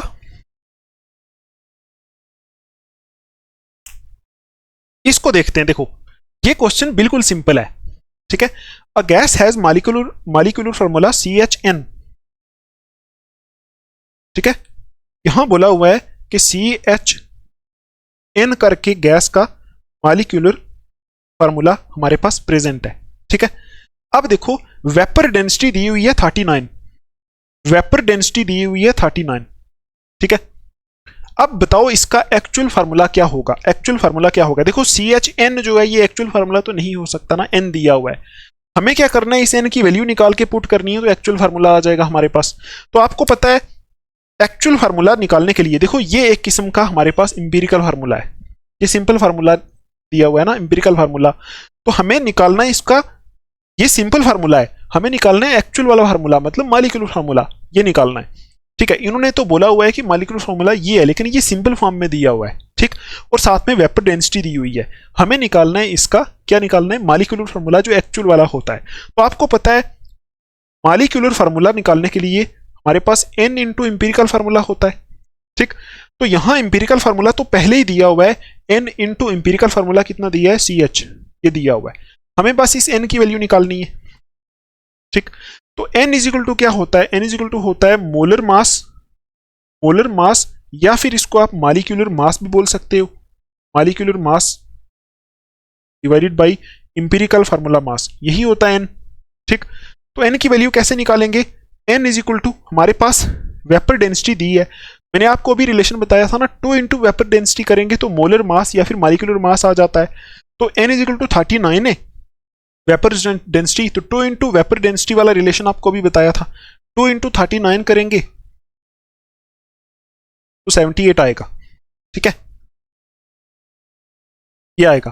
तो मतलब इसका मोलर मास हमारे पास निकल के आ गया। देखो आप बोलोगे नहीं आपने तो ये बोला था molecular mass is equal to 2 into vapour density, आपने ये तो बोला ही नहीं molar mass is equal to 2 into vapour density. देखो मैंने यहाँ लिखा है, यहाँ मोलर मास भी हो सकता है, मॉलिक्यूलर मास दोनों ही हो सकते हैं, देखो दोनों एक ही चीजें हैं, ठीक है, दोनों एक ही चीजें हैं, मॉलिक्यूलर मास लिखा हो चाहे मोलर मास लिखा हो, एक ही चीजें हैं, ठीक है। तो दोनों का ही फार्मूला 2 इंटू वेपर डेंसिटी करके आ जाएगा। मोलर मास निकालना हो आगे ग्राम लगा देना, मॉलिक्यूलर मास निकालना हो आगे एएमयू लगा देना। यहाँ में मोलर मास निकालना है, ठीक, तो हमने 2 इंटू वेपर डेंसिटी करके मोलर मास निकाल दिया 78, तो n इज इक्वल टू आ गया molar mass 78 divided by empirical formula mass कितना आएगा, इंपेरिकल फार्मूला कितना दिया है, CH दिया है, CH का मास निकालो, कार्बन का 12 प्लस 1 हाइड्रोजन 13, तो यहाँ 13 आ जाएगा, ठीक है। तो अब यहां n की वैल्यू निकालो, कितनी आएगी 78 डिवाइडेड बाई 13। तो अगर मैं इसको उड़ा दूं कैसे आएगा ये, यहां से अगर इसको कैलकुलेट करूं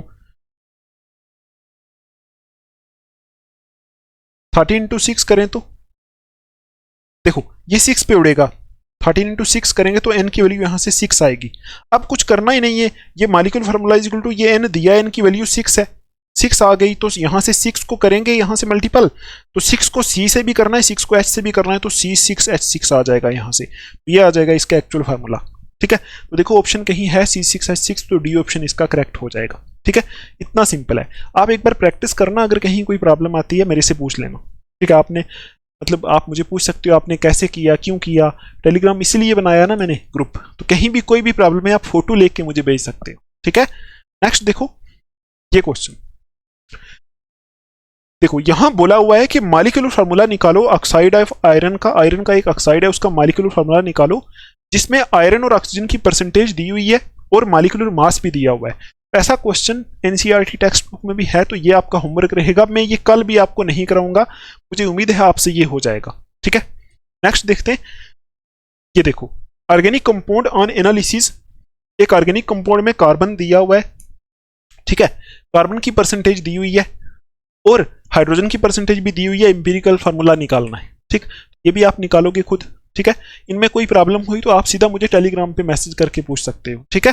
नेक्स्ट देखते हैं, बस इतने ही थे, यही थे हमारे सारे के सारे आज के क्वेश्चंस जो हमने करने थे। तो मुझे उम्मीद है आपको आ गया होगा मॉलिक्यूलर फार्मूला निकालना, एम्पिरिकल फार्मूला निकालना, परसेंटेज कंपोजिशन, मॉलिक्यूलर फार्मूला क्या होता है, एम्पिरिकल फार्मूला क्या होता है, मुझे उम्मीद है आपको सब कुछ क्लियर हो गया होगा, ठीक है।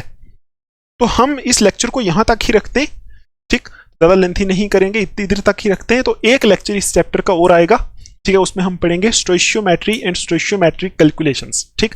आप यहां तक अच्छे से तैयार करो, हम फिर मिलेंगे नेक्स्ट लेक्चर में, तब तक के लिए आप अपना ध्यान रखो, अच्छे से पढ़ाई करो, मेहनत करो, take care, thanks for watching.